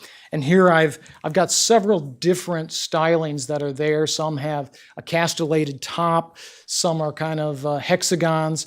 But typically, they're like the two on the left. And again, you see in the left, it is the Masonic compass and square is shown inscribed. And in the center is a hand pointing to the heaven, and we'll talk a little bit more about that. The work that is getting these stones repaired and cleaned is really, I think, interesting to see, and I think you will see why we wanted to take that on. On the left is a stone, and you can kind of see grass growing through it. That means that the stone is broken, and it has to some way be repaired. On the right were two bases that were buried about 2 feet underground as they began working, as the conservators began working. And they've got them up on the ground, got them cleaned, got them steadied, and are going to put the headstones that they found nearby back in these bases. So we see that the stones are up. They're using epoxies and resins to put them together. And then they use, of course, clamps and a number of things that to hold them straight and have to leave them there for so many days in that position. And on the left, we see one of the young ladies that works for the company, and she's grouting in the headstone, the tablet stone, into the base. And then on the right, she is doing some finishing touch-ups with mortar to fill in the cracks and the breaks in the stones, and then color it in. So there is very much an art to that, as much as a technical skill. So here's the finished project, and I think you will agree they look absolutely marvelous when you get a chance to look at them closely. And the breaks are still there. We're never going to be able to eliminate all of the evidence of the breaks, but again, those are upright and standing. The bases are back in use, and again, we plan to see more of those going as we progress through there. Here again is the draped urn. On the left, it's the same monument, just a couple of different perspectives. On the left is before cleaning. On the right is after cleaning.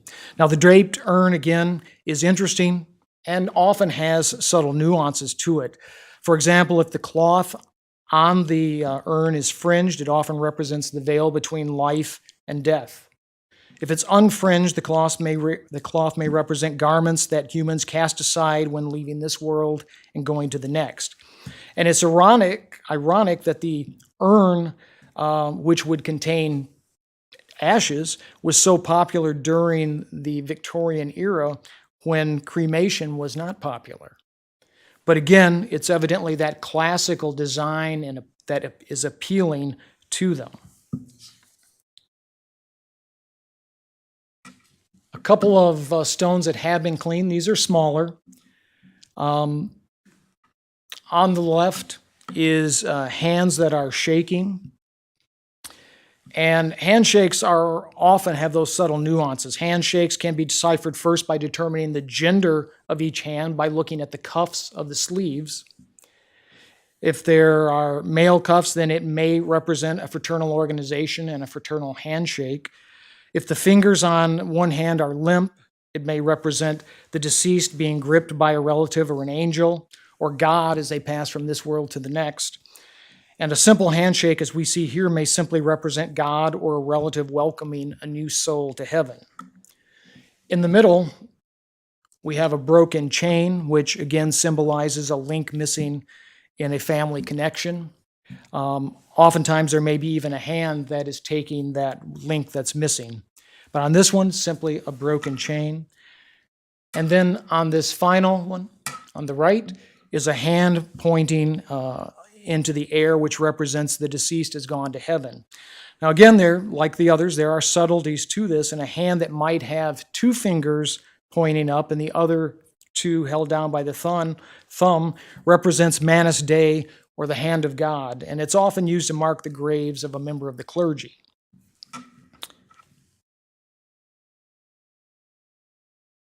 Author and researcher David Charles Sloan has stated that Americans have become increasingly indifferent to the cemetery as a sacred space or as a community institution.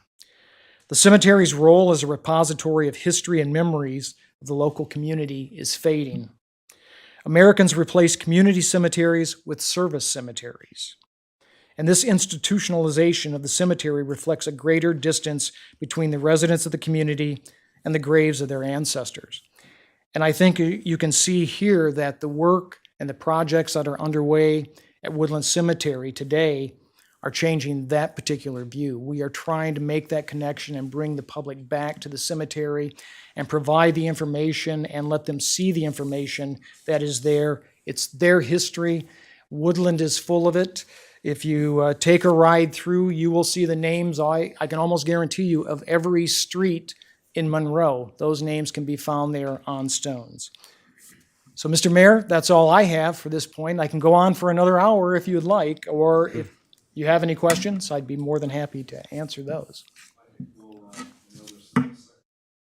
I know there's a second part to the evening, and I think that we'll ask Terry to come up and kind of review that, and then I think we'll get to our guests that are here for a particular reason as well, special.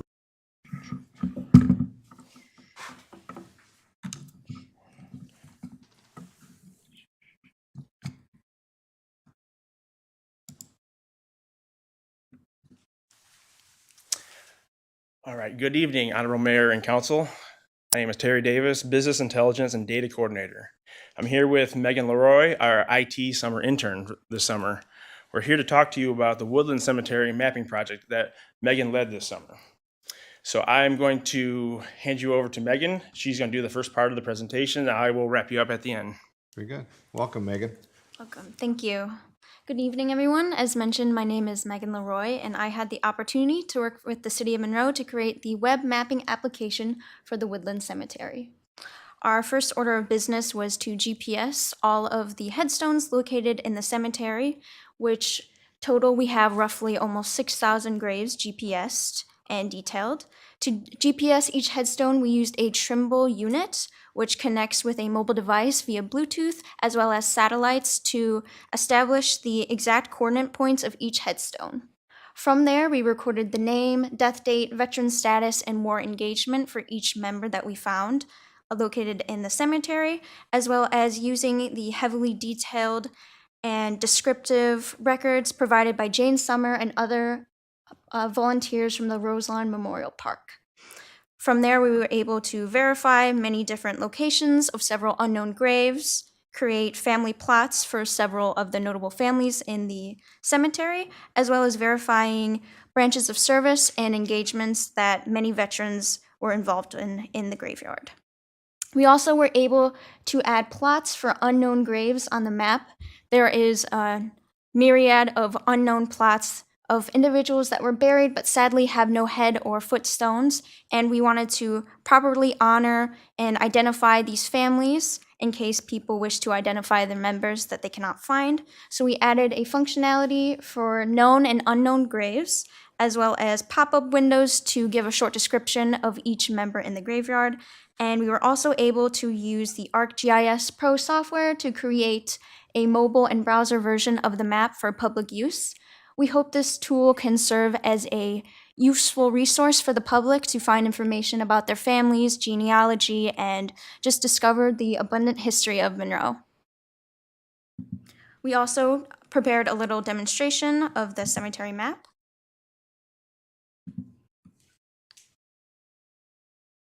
So using this link, the map will be publicly accessible to anyone in Monroe or elsewhere. We added a short disclaimer. And from there, you can see the full expanse of the map. Each point represents a single grave, and as you can see, there's quite a few there. So using this search function, we can type in any name, and it will provide a list of known and unknown members that we GPSed. For example, we have George Alford, who is notably a Revolutionary War veteran. We have 2 Revolutionary War veterans in the Woodland Cemetery, which I think is very unique and historical, and we were able to provide the death year, the veteran status, and section that he is located, as well as a exact GPS coordinate in case anyone is interested in locating him. We also created a legend so individuals are able to identify what each plot point means. We have a tan marker for the cemetery graves, a blue marker for veterans, and then we added small plot points here for unmarked graves for individuals to find. And we also included what section they were located in, as well as the layers that you are able to hide in case you want to view specific individuals. If you're only curious at looking at the veterans, you can kind of see the distribution of each grave point in the graveyard. And it's interesting to see some of the trends in how the older and newer plots are displayed compared to others. As for that, we do have a number of future projects that we'd like to address, and I will let Terry explain that for you. So future cemetery project enhancements. First thing we're going to do is add signs out at the cemetery. with QR codes. When you scan these QR codes with your phone or tablet, it will bring you directly to this mapping application. So having these QR codes out at the cemetery is very important. So always to have a map out at the cemetery if you needed it. The next thing we're also going to do is add pictures to every single gravestone.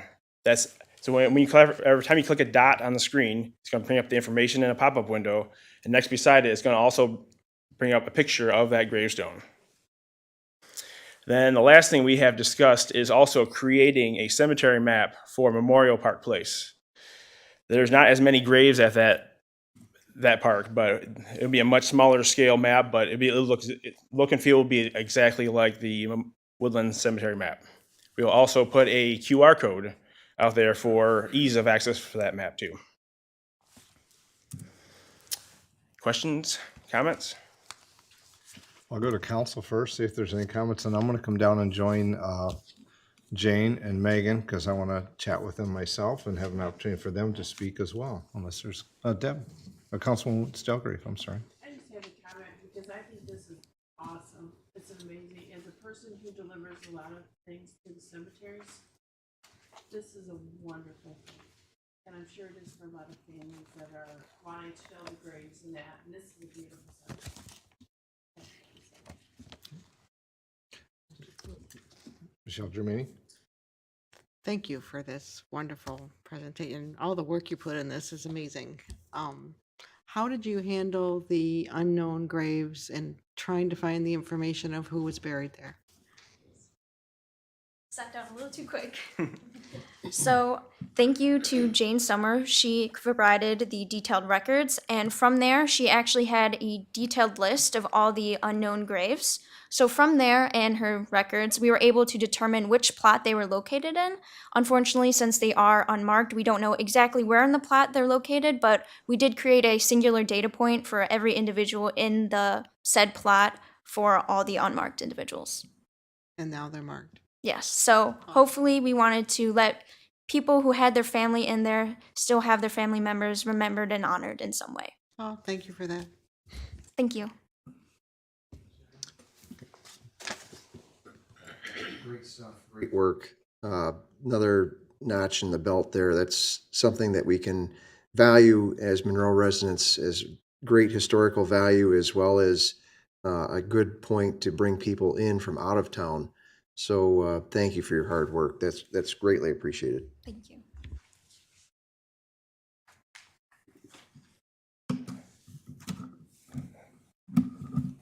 Thank you. If you want to just hold on. So first I want to say this is a great project, and it shows how work done for decades can be used today and how we can get people to reconnect with family. So Jane, first off, I want to chat with you. So I think about some of the records. You think back the handwritten time it took to write things, to go through every line of all the records she could find over the decades. And I had the opportunity to read some of them, and there's a lot of information. But I found interesting when there was somebody that was, the headstone is there and says they're buried there, until you read Jane's note, which says, well, they were moved to such and such cemetery this year. So the marker's there, but the person no longer rests there. But she took the opportunity to make sure to tell you where you could go if you wanted to see that as well. That's just one example of many that were within the records. And so I just think it's this wonderful. Think about all that you've done, all the records you've kept, and how it's important today, and how we all want to find family and also visit, and then how that is the foundation to deliver that in today's technology. And every next 50 years, it might be a little bit different, but I think the idea is it just continues. So I do have a certificate of commendation I'd like to present to you at this time. It says, on behalf of the City Council, this certificate is presented to Jane Summer for her decades of work of data collection and verification of marked and unmarked graves for all records at Woodland Cemetery. So on behalf of the City Council, I want to present this and simply say, thank you so much. Thank you. Thank you so much.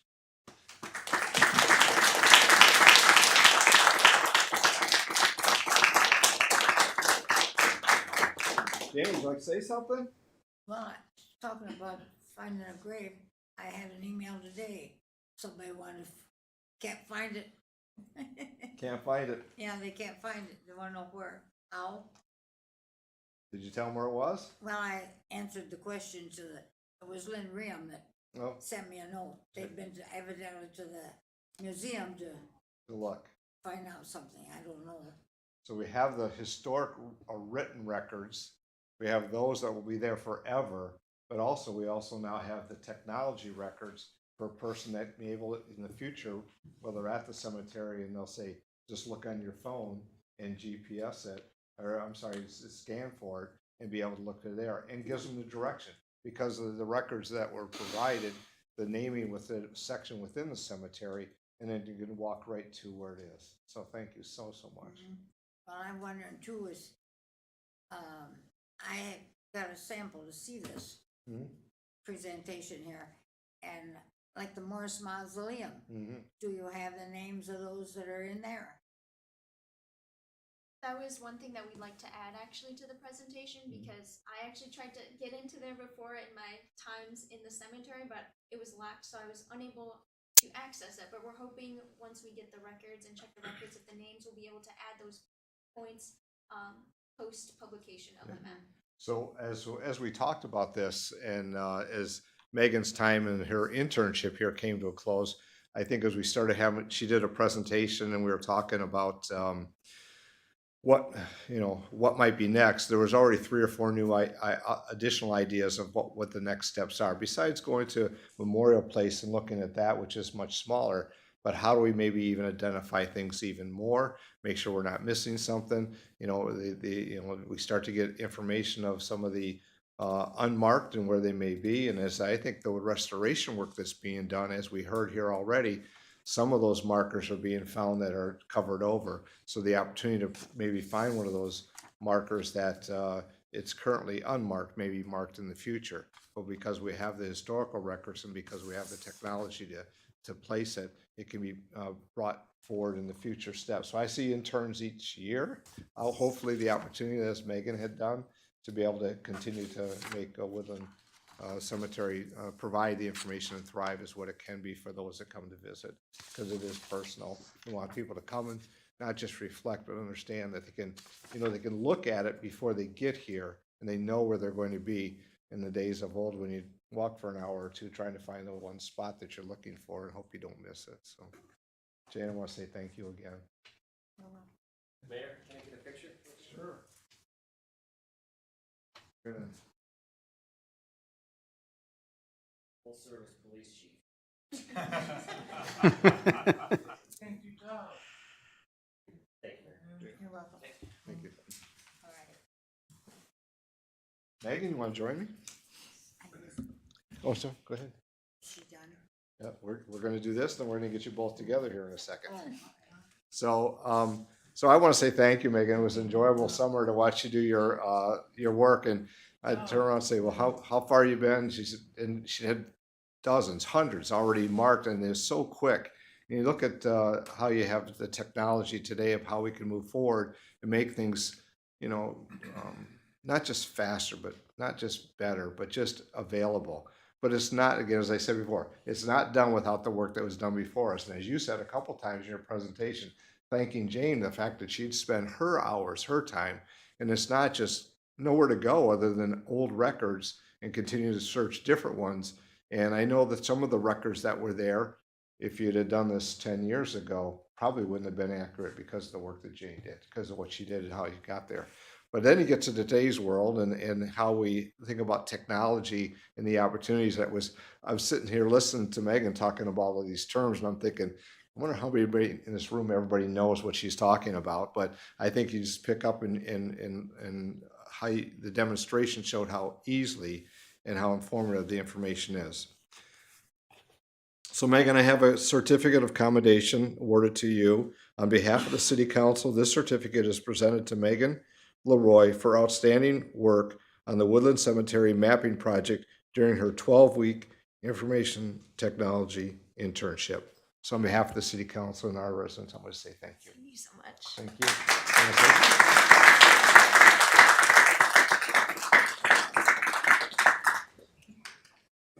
You want, oh, yeah, sure.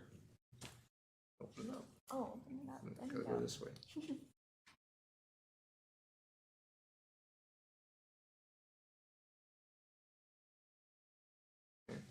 You want to say something?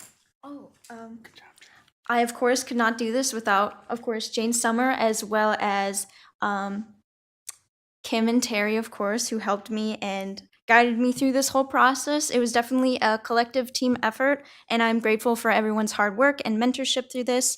And I'm excited to see what else is possible using GIS and this technology, and I hope to see many more projects in the future. Thank you.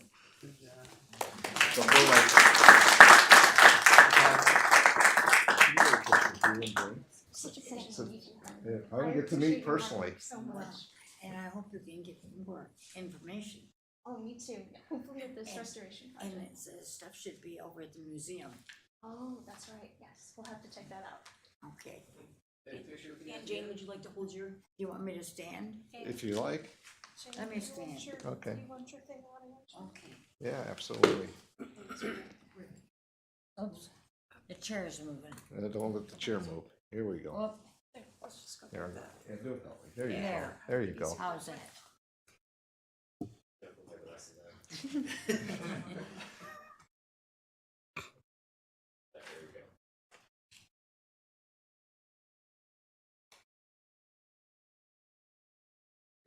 Okay, one more. Yeah. Always one more. Stand right here. Stand right there. Always one way. Always one more.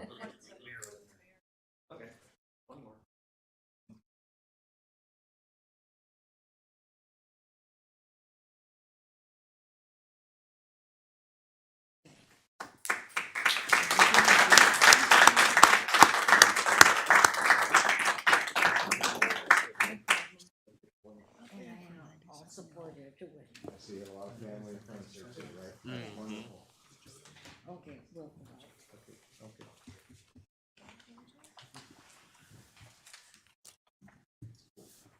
Stay in contact with you when things progress. If I hear kind of quiet tonight, you don't have to bail me out of anything yet. Thank you very much. Go ahead, Dane. No.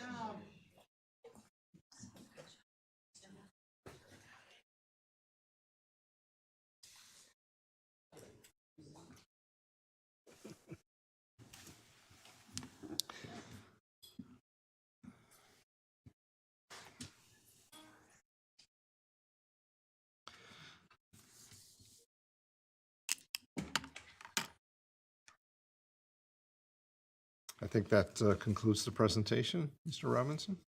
Yes, Your Honor. Thank you. Clerk, next item, please. The next item is under council action, item 4194, Hope, not handcuffs. Sorry, Manager Robinson? Yes, Your Honor and Council, this item came before you at the last council meeting. And it was mainly to brief you on the work that Hope Not Handcuffs does and their partnership now with Monroe Department of Public Safety in order to reach those and give services that may not normally be afforded to individuals. Because I think we all realize that anybody with an addiction problem or addiction to heroin or drugs or whichever it is, you're never ever going to arrest your way out of those issues. And quite honestly, it's great that there's programs like this that can reach out and work in concert with the Department of Public Safety and the Police Department and Fire Department in order to offer individuals a different alternative in order to get treatment and move forward. And I'd like to call Director of Public Safety Tolstedt up to the mic, and he can explain a little further. No more pictures, so no more. Honorable Mayor, City Council members, Clerk Lavoy, Mr. Robinson, Director Chad Tolsted, Director of Public Safety, part-time photographer for the City of Monroe. So we did present this at the work session on October 7th, this Hope Not Handcuffs, and this was an exciting opportunity to us to partner with an organization such as Hope Not Handcuffs, which when Safa El-Masari came in, did a cold call on me and started telling me about this program, I thought what a great initiative there was for the city to get people help that would otherwise may only face jail time, but to offer them alternative solutions to getting that, which would be hope to get into some kind of addiction counseling to be able to help them get clean. I thought back to some of my times over the years, having dealt with many of these things, and I remember being in a hotel room with a young man who was desperately looked down at me as he was going through an overdose and asked, can you help me?" And at that time, I remember thinking a little bit of helplessness. But as I was reviewing these documents and going over these things for tonight, I think this program will offer some help for those who need help here. With me tonight is Safa El-Masiri, who's the Southeast Regional Michigan Coordinator for the Hope Not Handcuffs program. And we spoke briefly before the council meeting tonight, and she was saying just since the last we presented at City Council, 34 people have come into the Hope Not Handcuffs program to receive help. There's over 100 plus agencies, law enforcement agencies involved in this program. And here in the city, not only do we tend on in implementing that along with the sheriff's office, being a partner with them, is also implementing this program within our fire stations as well. Well, I understand we're one of the few fire stations that will have this program available if approved by council for me to sign the memo of agreement for. Safa, do you want to step up and just give a little bit of a quick oversight? Thank you. Good evening. My name is Safa. It's nice to see everyone tonight. Just like he said, the director said, you know, this program has been nothing but helpful to these individuals who are struggling with substance use disorder and alcohol misuse. As of today, we've helped over 10,000 people since 2017, since this program has first started. And every week we get an update from the supervisor from the call center, and every week we have around 42 to 50 individuals who have received recovery treatment, whether it's treatment, detox, peer recovery coaching. We have many different programs that we can refer them to, but Hope Not Handcuffs is the main program that they go through. So it is very important, I believe, to, you know, be in connection with law enforcement, because it gives people a chance to be able to walk in and have a safe place to walk in and say, you know, I need assistance with getting treatment. And once they walk into the department, we send out an angel volunteer who would come and assist them with that process of getting into treatment. It's just a short phone call. So they meet them at the police department. It's a short phone call, and we send them an Uber, and they get into treatment. It's a short process, and that's it.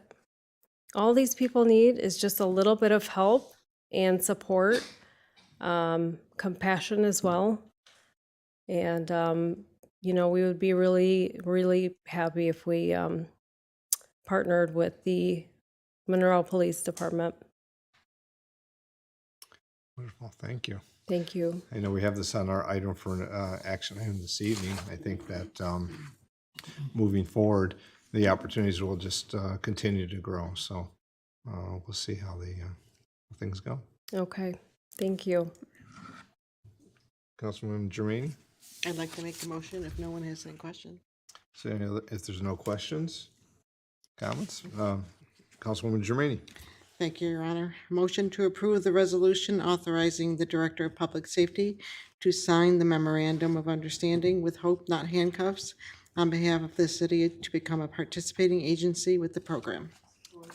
Motion by Councilwoman Germaini, supported by Councilwoman Stalegrave on item 4194, Hope Not Handcuffs, memorandum of understanding. Clerk, please call the roll.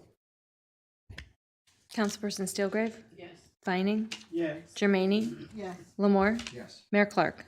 Yes. Thank you both. Director? Thank you, Council.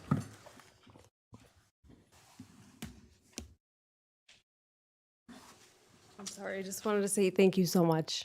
Thank you. Again this evening, appreciate it.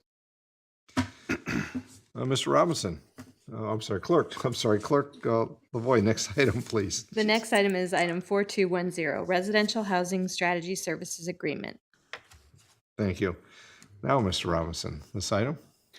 Yeah, this item was an Comments? item that we discussed at the work session. And basically, it's developing the residential housing strategy service agreement, and that to become between us and the Beckett and Rader. They were part of a process where there was the RFP process. There were four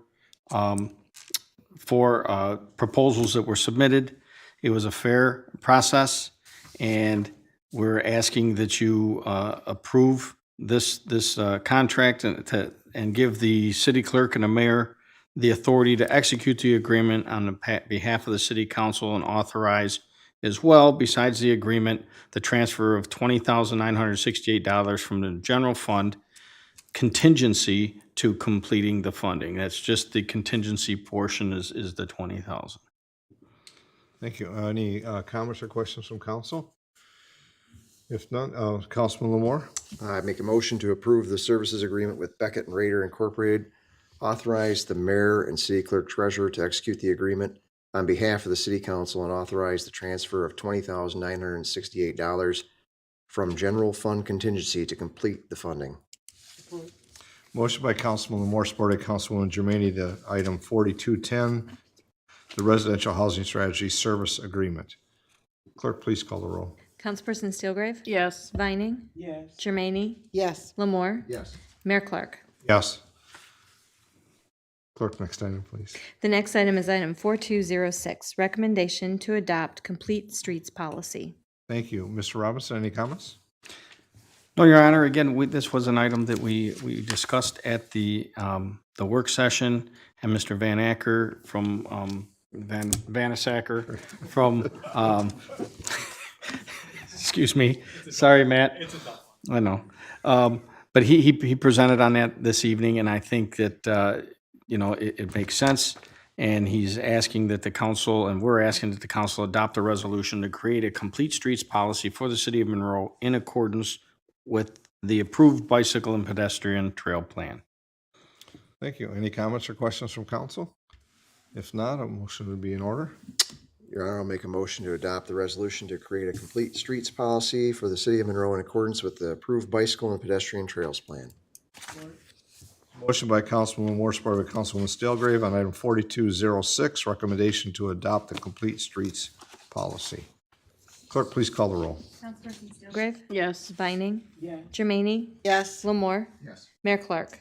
Yes. Clerk, next item. I have no other items this evening, Your Honor.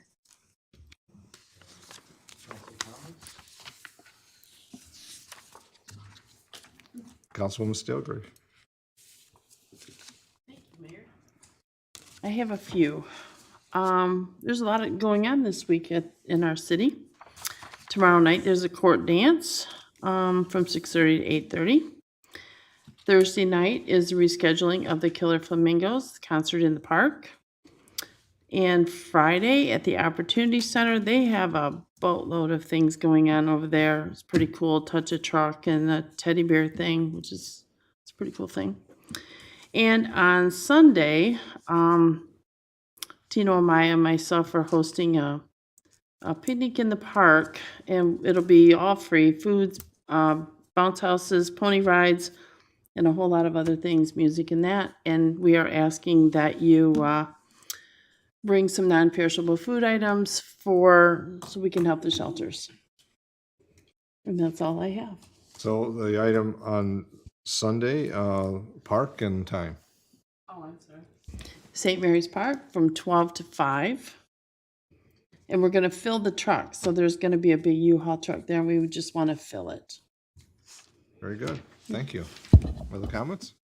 Okay. Councilwoman Vining. Yes, thank you, Your Honor.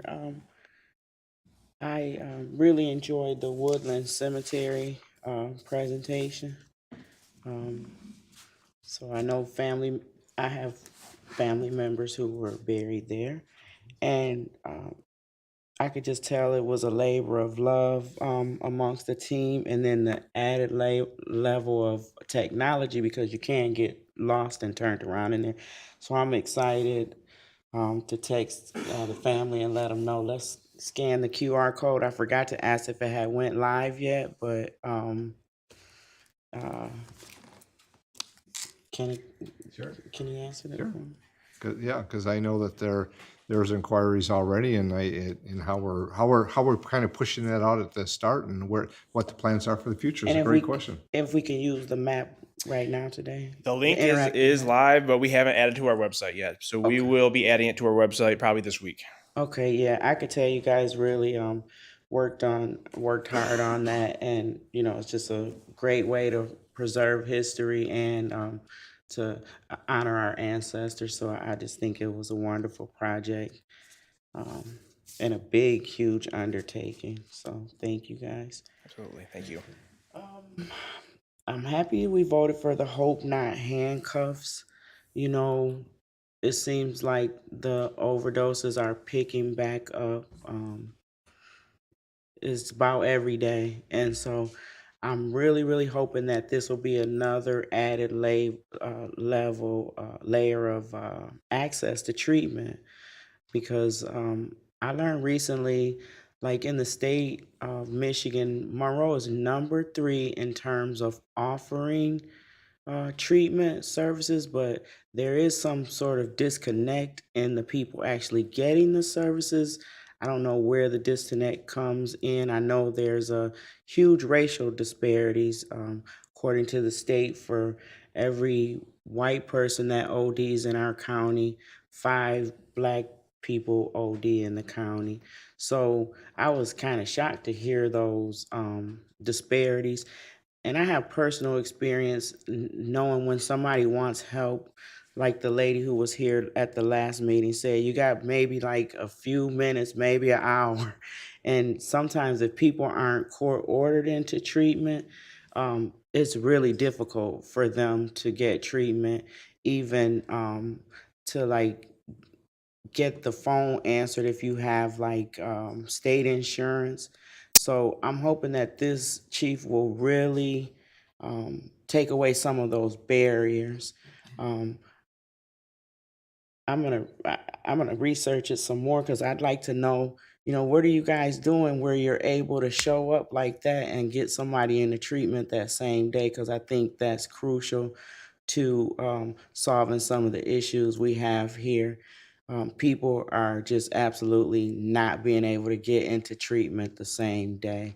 Um, so, so I'm really praying for this hope, not handcuffs, that it's gonna really help with this problem that I see um, is increasing. Again, I thought we had kind of started beating it back a little bit, and it seems to be rearing its ugly head. Not that I'm saying it ever went away, but I'm just hearing more about people ODing every day with the fentanyl coming into the picture. So I'm really excited about Hopes for Handcuffs. Thanks for making us aware of that and taking that project into our fire and police. And I think that is all I have for today. Thank you. Councilwoman Germaini. Thank you, Your Honor. To add on to the end of summer bash, there are free back-to-school supplies being given out. The event starts at 6 o'clock. That ends at 8:30, and then at 9 p.m. there's a free movie, Inside Out, from Disney, and free popcorn and drinks, free food. We'll have a bus there. I think there's going to be a evidence truck or something there too. So it is gonna be a fun event. Aside from that, along with the overdose awareness, there's a walk August 31st at St. Mary's Park at 8 p.m. I believe you meet in the parking lot. And then also I want to thank, I know he's gone, Mr. Green for that passionate presentation on the headstones. That was very moving, and how impressive in 12 weeks that she did all that work. So thanks to all of them for all that hard work, and it's going to be such a great beginning because it reminded me of Gettysburg when I saw the gates and the presentation, and I thought, wow, this is really going to be make an impact on Monroe and really put us on the map. So thank you. That's all, Your Honor. Thank you, Councilman Lamore. Thank you, Your Honor. Just want to make sure that we're not forgetting another person that was involved with the Woodland Cemetery project was also Mr. Jeff Green. great presentation by him as well tonight, but thank you to all the people that made that possible. Hope Not Handcuffs, great thing, another tool in the tool chest for our public safety department.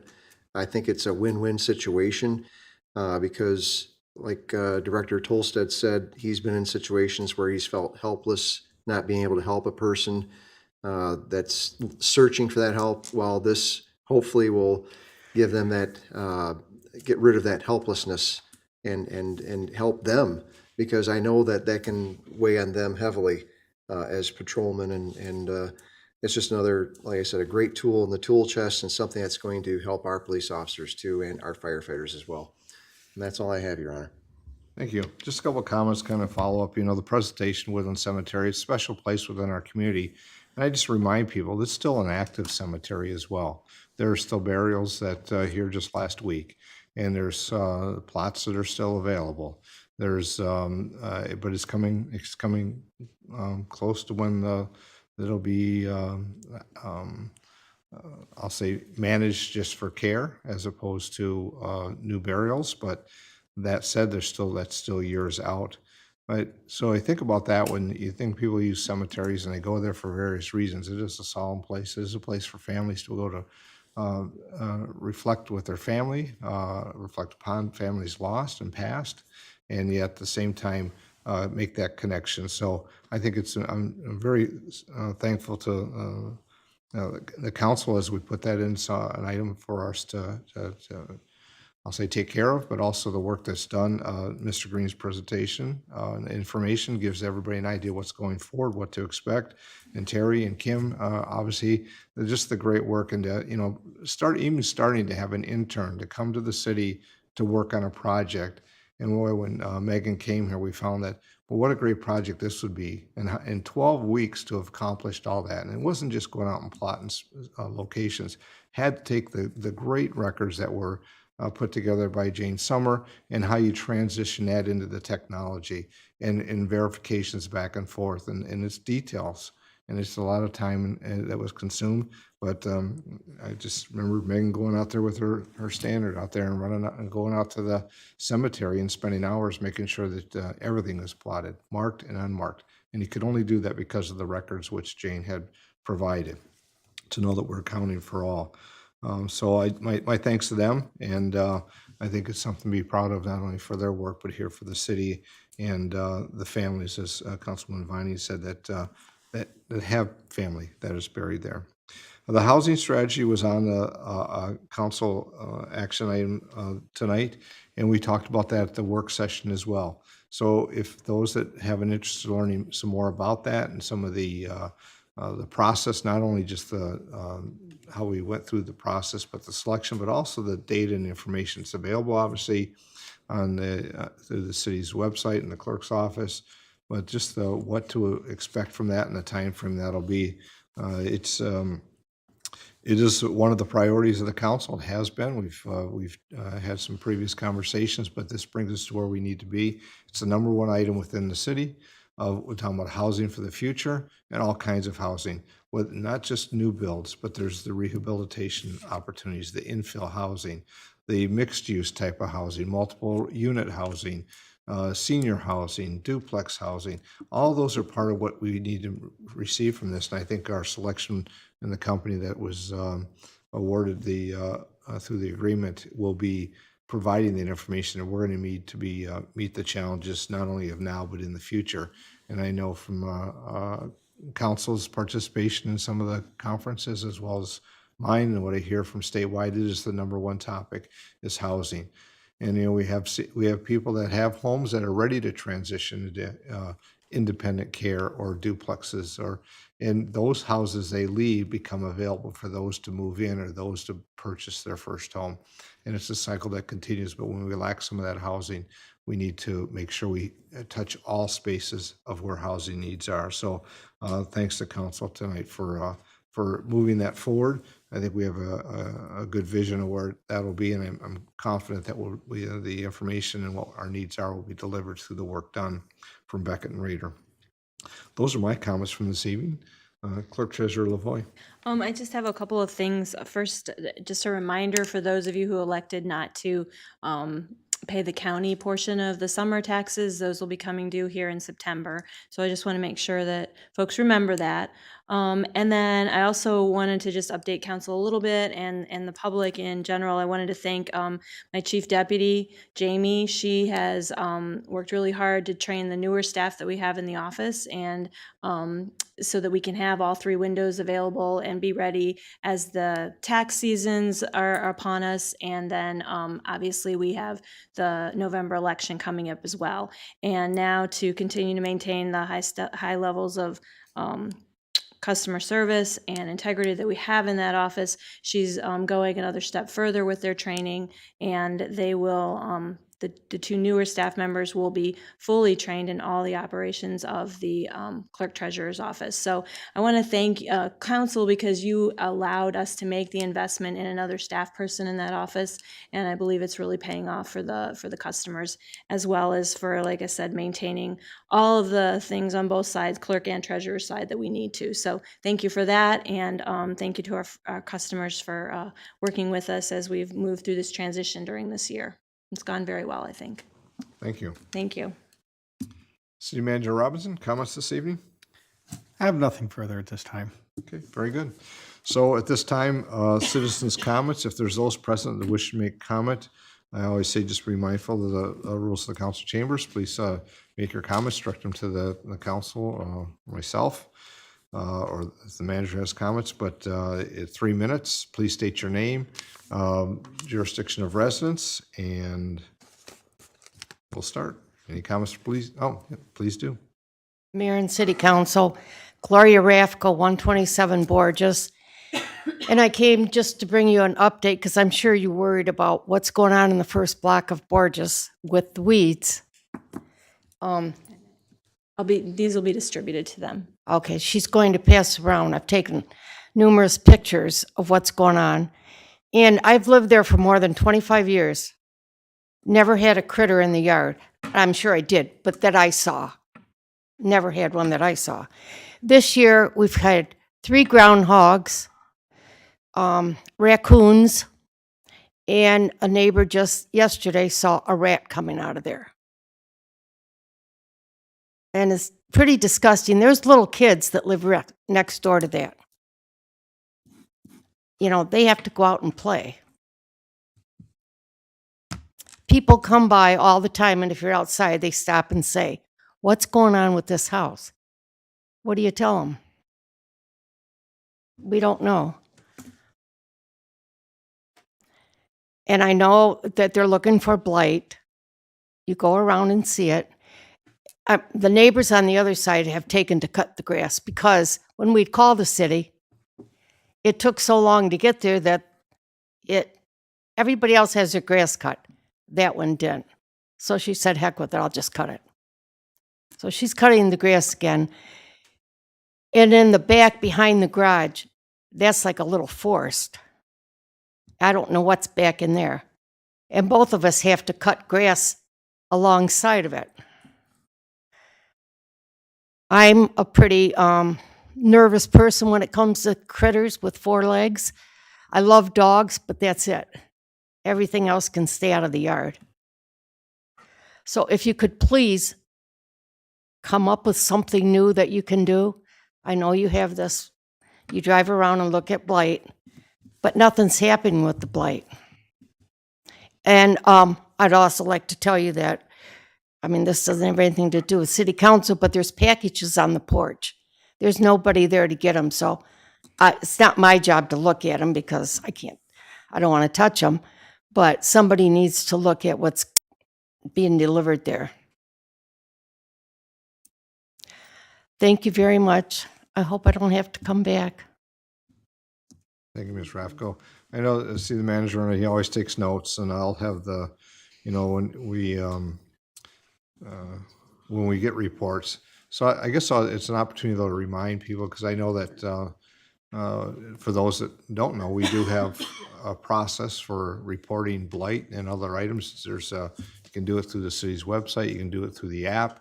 and it immediately gets assigned to the staff, and the staff then sign it out. Whether it be, light's one thing, grass is another, there's other things, there's a whole menu of things to pick from that. It might be a disabled vehicle. So I do strongly recommend that residents report it through that process, because that's how we keep track. If you wish to check the box, you can get notified of updates as it gets processed through. The grass ordinance is 8 inches, and as it means, as we get to that amount, it's just, that's where it starts. And then when we sign, we send a staff out, not staff, contractor goes out, and then they get billed for that process. If that's cut that way. I know that, so I just go away, what I'm saying is I'd ask people to report them, so you keep records, we keep volume. It also becomes, when it gets to the city's attorney's review of the multiple cases. We've had examples here, one tonight on blight. And then the idea is, what's the next steps and how do we get there? And yes, all these steps have different, I'll say, compliance or non-compliance. And then those non-compliance add up to where we had the opportunity, at least for one that's being referred to for court for action. And then the city attorney and their office takes it forward. So just want to provide that information. Other comments from those present here this evening? Other comments? Seeing none? Motion to adjourn. Motion to adjourn by Councilman Lamore, supported by Councilwoman Stillgrave. Clerk, please call the roll. Stillgrave? Yes. Vining? Yes. Germaine? Yes. Lamore? Mayor Clark? Yes. Thank you for being here.